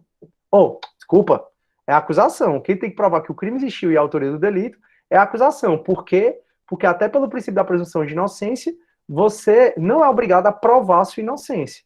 Então, realmente, a acusação cabe o ônus probatório, não ao acusado. Tava tranquilo, né? A prova, graças a Deus, eu fiz uma prova bem tranquila. Vamos lá. Pela Janetezinha, de novo. A prisão preventiva não se confunde com a temporária pelos seguintes motivos. Escolha uma. A prisão temporária possui prazo pré-determinado de 5 dias, como regra, né? Porque se for crime hediondo é equiparado 30, prorrogáveis por igual período, em caso de extrema e comprovada necessidade. Tal prorrogação só se admite nos crimes hediondos, práticas de... Não, aí tá errado. Tal prorrogação se admite sempre.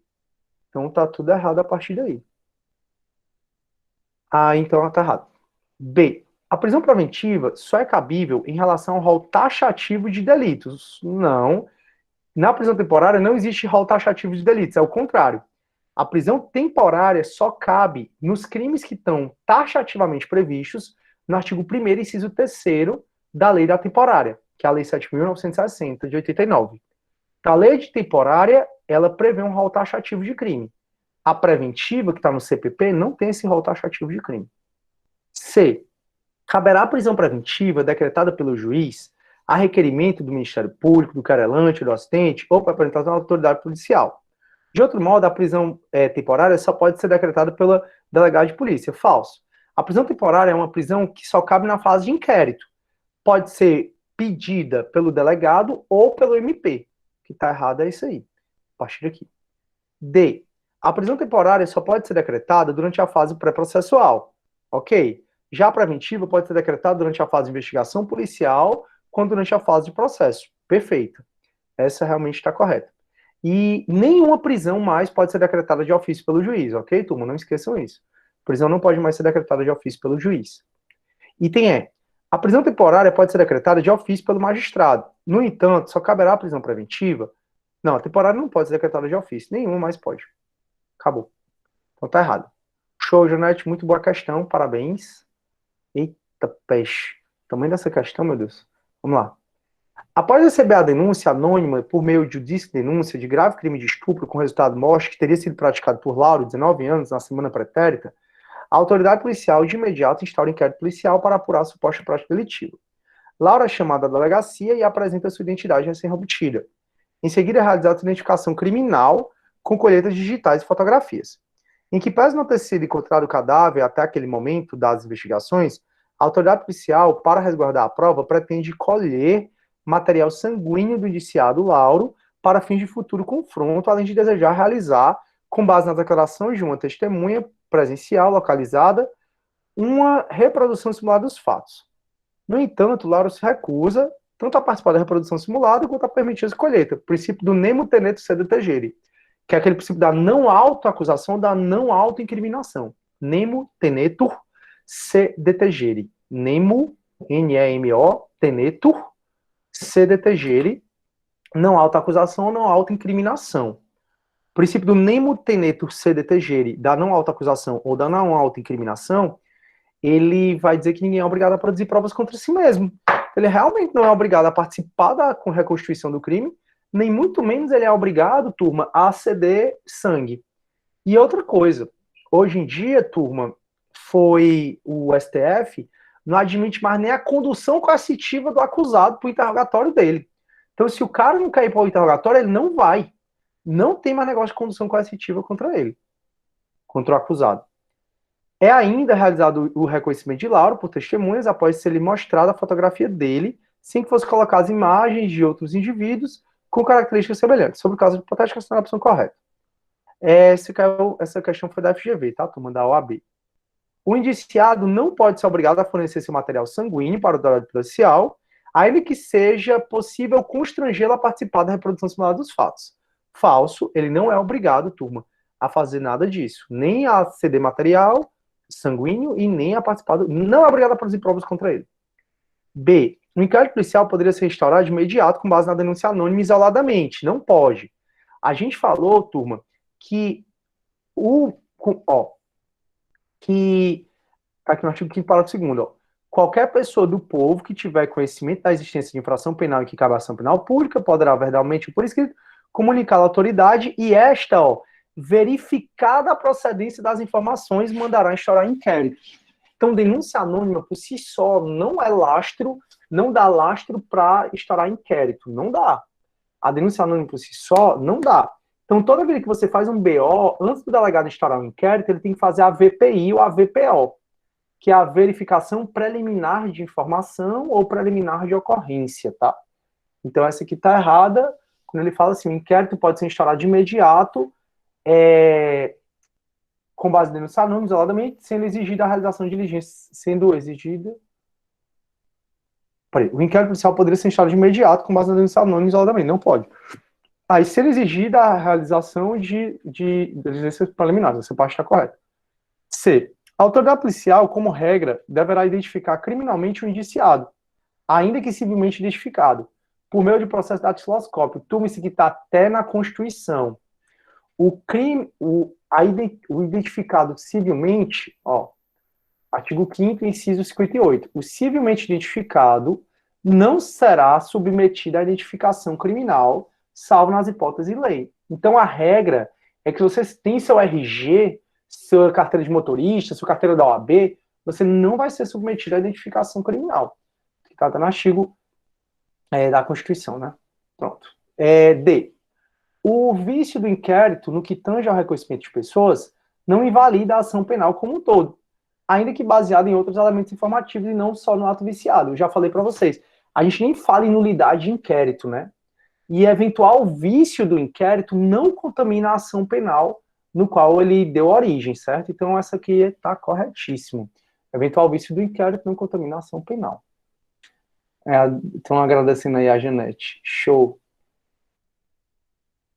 Muita gente reclamou das questões, eu agradeço por tudo. Não, Janete, não tem não, as questões aqui estão ótimas. E outra coisa, eu tenho certeza, Janete, que você resolveu no GEDS. Certeza absoluta, então estou bem tranquilo. Eu até gosto de corrigir a prova com vocês, porque eventual questão de nulidade, assim, né, que não seja legal, aí eu anulo, mas aqui estão todas perfeitas, e todas a gente abordou. Não teve uma questão aqui que eu mesmo não falei em sala. E além de eu ter falado em sala, a Janete corrigiu no GEDS, eu estou super tranquilo. Vamos lá. A lei processual penal admite aplicação em todo o território brasileiro, sem exceção. Artigo 1º, tem as exceções, foi uma das nossas primeiras matérias, né? O processo penal registrado em todo o território nacional, por este código ressalvada, aí está aqui 5 exceções, né? Muito embora essas duas últimas não existam mais, mas tem pelo menos 3 exceções. Então está errado por isso. B. A lei processual penal admite interpretação extensiva, aplicação analógica, bem como suplementos dos princípios gerais do direito. Meu amigo, se você errou essa, você está muito mal, viu? Esse aí é o caso do artigo 3º, então é o artigo 3º que diz isso. C. A interpretação extensiva sem aplicação analógica, não. Interpretação restritiva, não é restritiva, é extensiva. Aplicação analógica é apenas em monopartem, pode ser em malampartem também, a gente falou sobre isso. É a B de bola por causa do artigo 3º. Show! 8ª. O direito à liberdade provisória tem fundamento constitucional no artigo 5º, inciso 66, segundo o qual ninguém será levado à prisão ou nela mantido quando a lei admitir a liberdade provisória com ou sem fiança. Assim, de acordo com o tema liberdade provisória, assinar a opção correta. Vamos lá.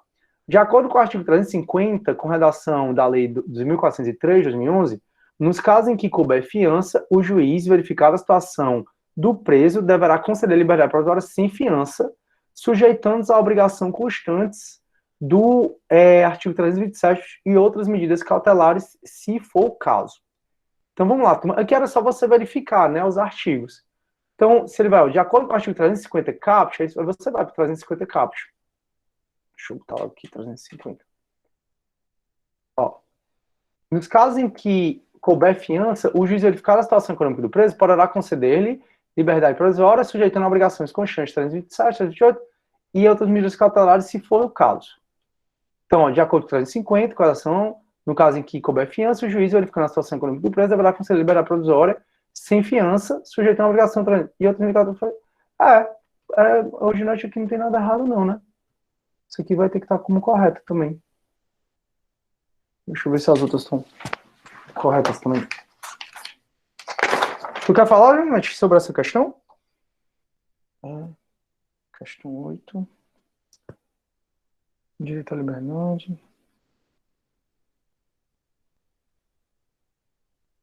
Que essa aqui tá a cópia do 350. Então tá correta.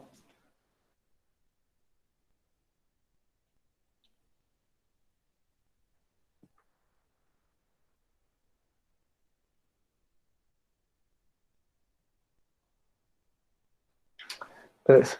Então vamos lá. Caso a autoridade policial se recuse, ela que é a correta, né? Caso a autoridade policial se recuse a conceder fiança nas hipóteses do 322, nada impede que a autoridade policial judiciária a conceda.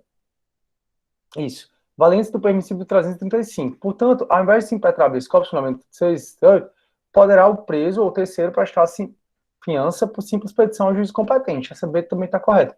Essa A está correta e a B também, tá? Eu vou. Quem marcou A, eu vou dar como correto. Vou dar a pontuação. Professor, é porque o erro estava no deverá, e no caso seria poderá, como eu disse aqui no chat. Tá, mas ainda assim, Janete, eu acho que eu vou dar essa pontuação. Vou te dizer por quê. Porque no processo penal e no direito penal, sempre quando o código diz poderá algum benefício, a gente interpreta como deverá. Então, no Código Penal, de lá no artigo 83, o juiz poderá conceder liberdade provisória. A gente sempre interpreta o poderá como deverá. Sempre. Então, se o cara tem direito a algum benefício, algum direito, a gente interpreta o poderá como deverá. Então, eu vou seguir mais essa linha, tá, Janete? Essa questão está muito bem elaborada, não se preocupe com isso, não. Mas quem marcou a A, eu vou dar a pontuação também. Quem marcou A e quem marcou a B. Obrigado aí, Felipe. Obrigado também, Janete. Show. C. A inafiançabilidade, nos casos de crime hediondo, impede crimes hediondos, equiparados a hediondo, né? São inafiançáveis, vocês já sabem, está no 323. Impede a concessão judicial de liberdade provisória. Não. Além de concessão de fiança. Não. Turma, toda vida que você vê crime X não cabe liberdade provisória, marque tá errado, tá?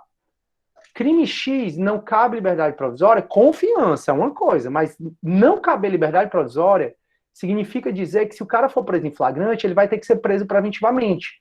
E não existe prisão automática no Brasil, tá? Toda e qualquer prisão deve ser fundamentada. Toda e qualquer prisão deve ser motivada e fundamentada. Não existe prisão automática no Brasil. Eu até já disse isso para você. Então, se quando você vê, crime X é proibido a liberdade provisória, pode marcar que tá errado. D. O juiz não pode conceder liberdade provisória quando verificada de prisão pelo auto de prisão flagrante que o agente praticou o fato acobertado pelo caso de excludente de licitude. Falso. Aqui é que ele pode mesmo, né? Tá no artigo 300, aqui, deixa eu ver, acho 310 para o primeiro, deixa eu ver aqui se é isso mesmo. 310 para o primeiro. É ele mesmo. Tá aqui, o juiz não só pode como ele deve. Então, se ele nota que eu fui preso em flagrante, mas eu matei alguém que todas as testemunhas dizem que ele estava com facão para me matar, ele vai conceder liberdade provisória ainda sem fiança. Então, aqui tá errado. 350 para o primeiro. E a liberdade provisória incide nas hipóteses de prisão ilegal, tratando-se de medida de urgência. Galera, se a prisão foi ilegal, cabe relaxamento de prisão e não liberdade provisória. Por isso que tá errado. Nona questão. A nona vai dizer assim, ó. Escolha a opção incorreta. A representação não é um ato formal, não é mesmo, já que não exige que seja feito por escrito. Então, se você chegar na delegacia e fizer um BO dizendo que foi vítima de estelionato, quem vai estar colhendo o teu depoimento sabe que estelionato depende de representação. Aí ele vai dizer assim para você, você quer que o cara seja punido? Aí você, sim, quero. Aí ele vai escrever, o ofendido deu a representação. Então, realmente não é um ato formal. B, o Ministério Público não pode desistir da ação penal, tá correto? Isso é o princípio da indisponibilidade da ação penal, tá no artigo 42. C, o acordo de não persecução penal será formalizado por escrito, será firmado pelo MP, pelo investigado, seu defensor, corretíssimo, tá no artigo 28A. Leia o artigo 28A, certo? É o ANPP, o acordo de não persecução penal. A peça acusatória deve conter a exposição do fato criminoso, com todas as circunstâncias, a qualificação do acusado, esclarecimentos pelos quais possa identificá-lo, a classificação do crime, quando necessário, rol de testemunhas, está correto, está no artigo 41, isso. E o MP pode propor o acordo de não persecução penal se ele for apenas suficiente para a prevenção do crime, desde que presente as condições estabelecidas na lei. Aqui, turma, basta você ir para o artigo 28A. Do artigo 28A, ele vai falar assim, ó, não sendo o caso de arquivamento e tendo investigado, confessado formal e circunstancialmente a prática da infração penal sem violência, grave ameaça e com pena mínima inferior a 4 anos, o Ministério Público poderá propor a NPP desde que seja necessário e suficiente para reprovação e prevenção do crime. Beleza? Então, aqui não é só para reprovação e prevenção, tem um monte de outras coisas, por isso que essa aqui está errada. Então, tá, a resposta correta é próxima questão, acho que é a última, né? 11, 12. Deixa eu como eu fiz uma prova grande para vocês. Tome. 13 questões. Vamos lá. 10ª. A 10ª, né? É a 10ª. Bora lá. Então, desta forma é correto afirmar.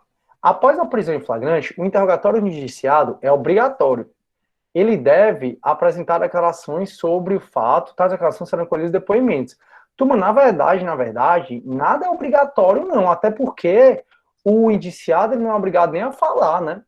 Então, não, realmente essa aqui está errado. Após a prisão em flagrante, o interrogatório indiciado é obrigatório. Não, está errado. Nenhuma das alternativas são corretas. C.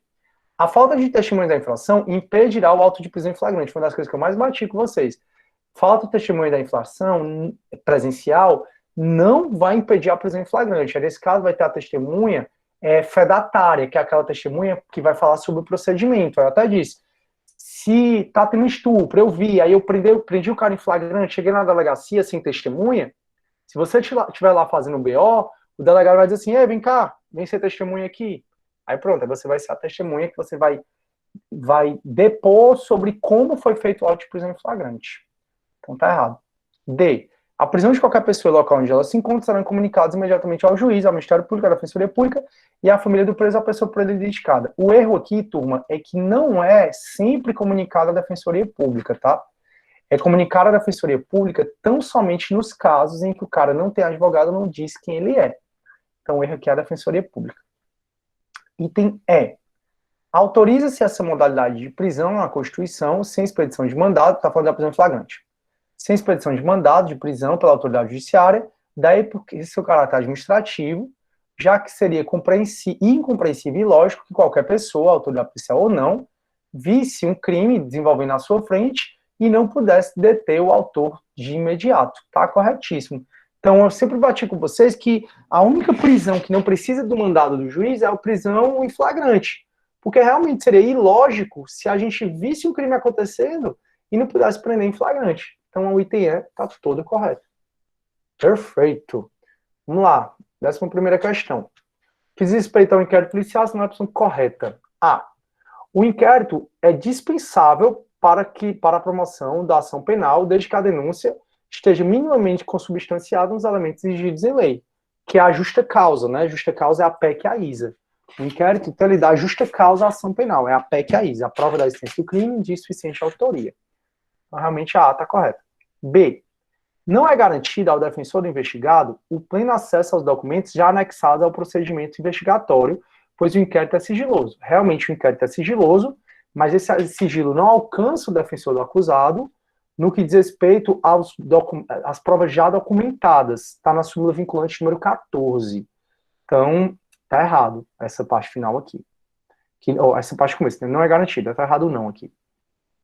C. Após o arquivamento, ainda que venham a surgir novos elementos de informações ou notícias de nova prova, não poderá haver desarquivamento, já que, em regra, a decisão de arquivamento faz escolha julgada. Está errado.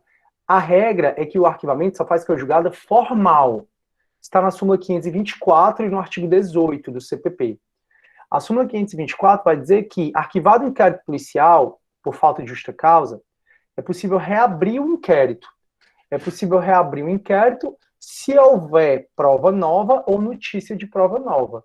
Então está errado, quando ele diz que após o arquivamento não pode ser reaberto o inquérito. D. Caso seja necessário, a autoridade policial poderá requerer ao magistrado o arquivamento do inquérito. Não. Só quem arquiva inquérito policial é o juiz após o pedido do MP. Então, o delegado ele faz o relatório, ele pode até opinar pelo arquivamento, mas vai para o MP e o MP tem que promover o arquivamento. Quando a gente diz que o MP que promove o arquivamento, significa o MP que pede o arquivamento para o juiz, e o juiz, se sim, ele arquiva. Do despacho que indeferiu a abertura do inquérito, né, cabe recurso para o MP, não é recurso para o MP, é recurso para o chefe de polícia, está no artigo 5º, parágrafo 2º do CPP. Então, a resposta correta só pode ser A. Pronto. Penúltima questão, vamos lá. Assinar a opção incorreta. Fala, já veio aqui, foi com resposta, né? Essa aqui, você errou, já veio, foi com resposta. Eu nem notei que eu copiei a resposta. Foi da Janete, eu nem notei que eu copiei a resposta aqui, ó. Assim como na outra, né? Paciência. Escolha uma opção. Peraí, ela quer a incorreta, né? De acordo com o atendimento sobre prisão preventiva e as características, assinar a opção incorreta. Além do fumus comissis delicti e periculum libertatis, deverá o juiz observar os limites da incidência da prisão preventiva que estão numerados no 313. Perfeito. O que é que ela está falando? Além do 312, tem que ter o 313. Perfeito. B. Na motivação da decretação da prisão preventiva, de qualquer outra cautelar, será prescindível indicar concretamente a existência dos fatos novos ou contemporâneos que justifiquem a aplicação da medida. Turma, é o que eu sempre digo para vocês. Prisão com base no abstrato, no genérico, o roubo é um crime muito grave, a sociedade não aguenta mais o estupro, isso aí não é motivação idônea. Tem que ter uma motivação no caso concreto, que está errado aqui, é o prescindível. E aí já tem a resposta aqui na prova para vocês. Tem 2 questões, Janete, eu dei de mão beijada, mas não tem problema de jeito nenhum, porque eu coloquei a resposta, né? Essa e aquela outra. C.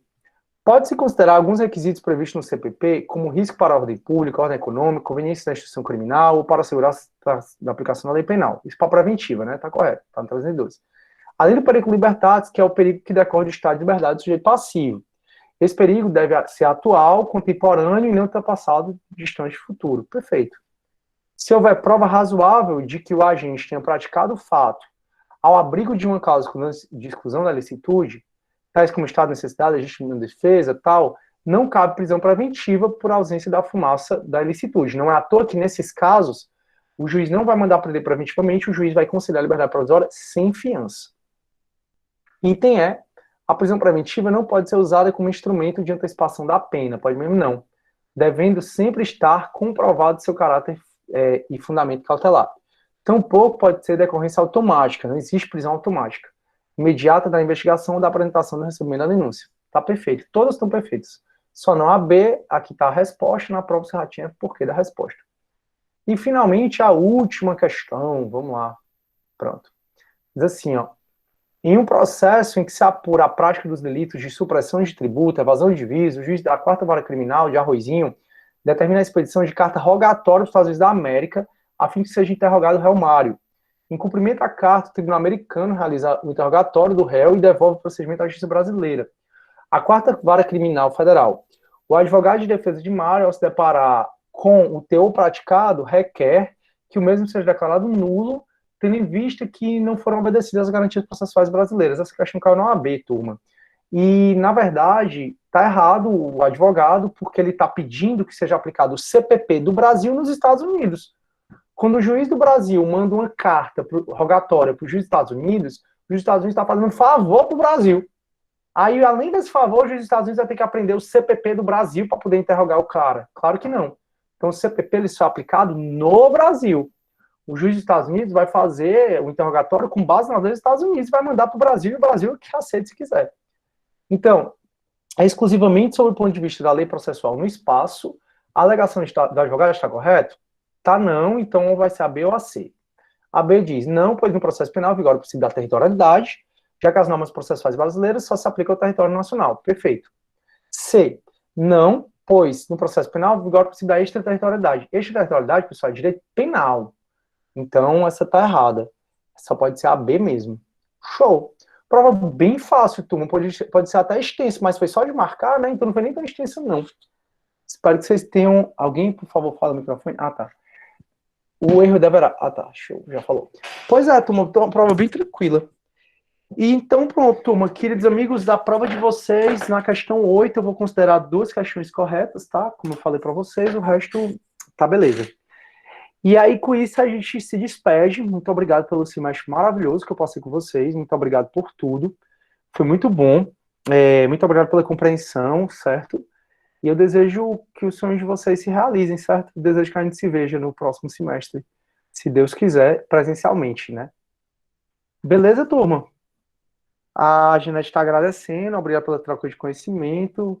Foi uma experiência que me permite muito crescimento como aluno. Obrigado, minha querida monitora, você é incrível. Obrigado a todos os alunos também. O Vitor, obrigado pelo semestre, adorou, que bom. Pode falar, Luciana. Foi.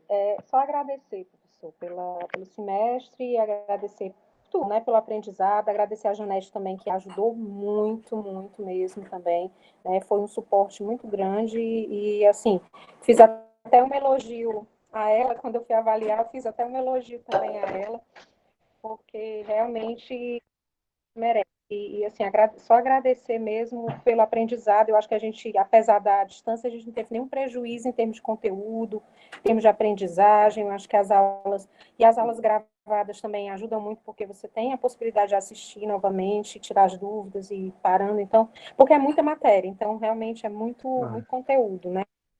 Mas é uma matéria maravilhosa, que é muito, muito boa da gente absorver e assim, até prazeroso você estudar processo penal, muito, muito bom mesmo.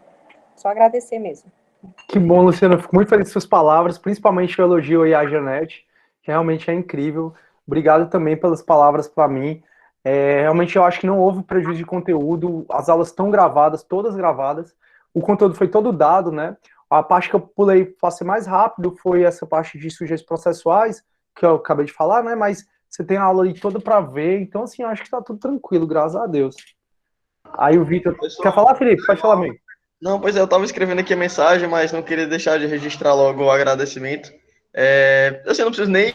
Eu não quero me delongar muito, porque, enfim, eu já te agradeci várias vezes pela oportunidade que você me deu de ser seu monitor. Você é um cara, assim, muito humano.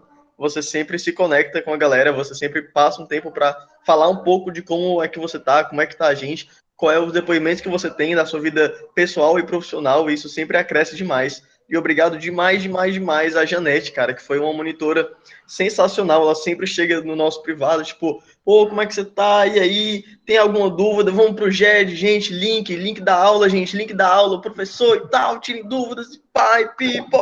E ela consegue conciliar a vida de ser estudante, mãe, monitora, estudante de penal.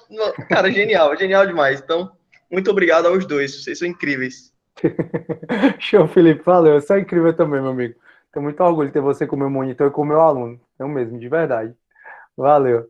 A Vitor tá agradecendo, valeu mesmo, Vitor. A Isaías está perguntando a nota do mapa mental. Eu vou lançar tudo, tá, turma?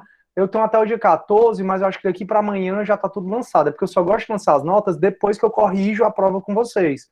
Porque, como essa questão, por exemplo, sempre pode ter alguma alteração nas notas, né? Aí por isso que hoje ou amanhã eu já tô lançando, mas eu tenho até o dia 14. Até o dia 14 eu lanço. Valeu, Renato, brigadão. Valeu, Andresa, Vitor, Andresa, show de bola. Obrigadão mesmo, Isaíde. Show, então é isso. Poxa, eu vou parar na gravação. Muito obrigado por tudo, muito obrigado por terem vindo à última aula.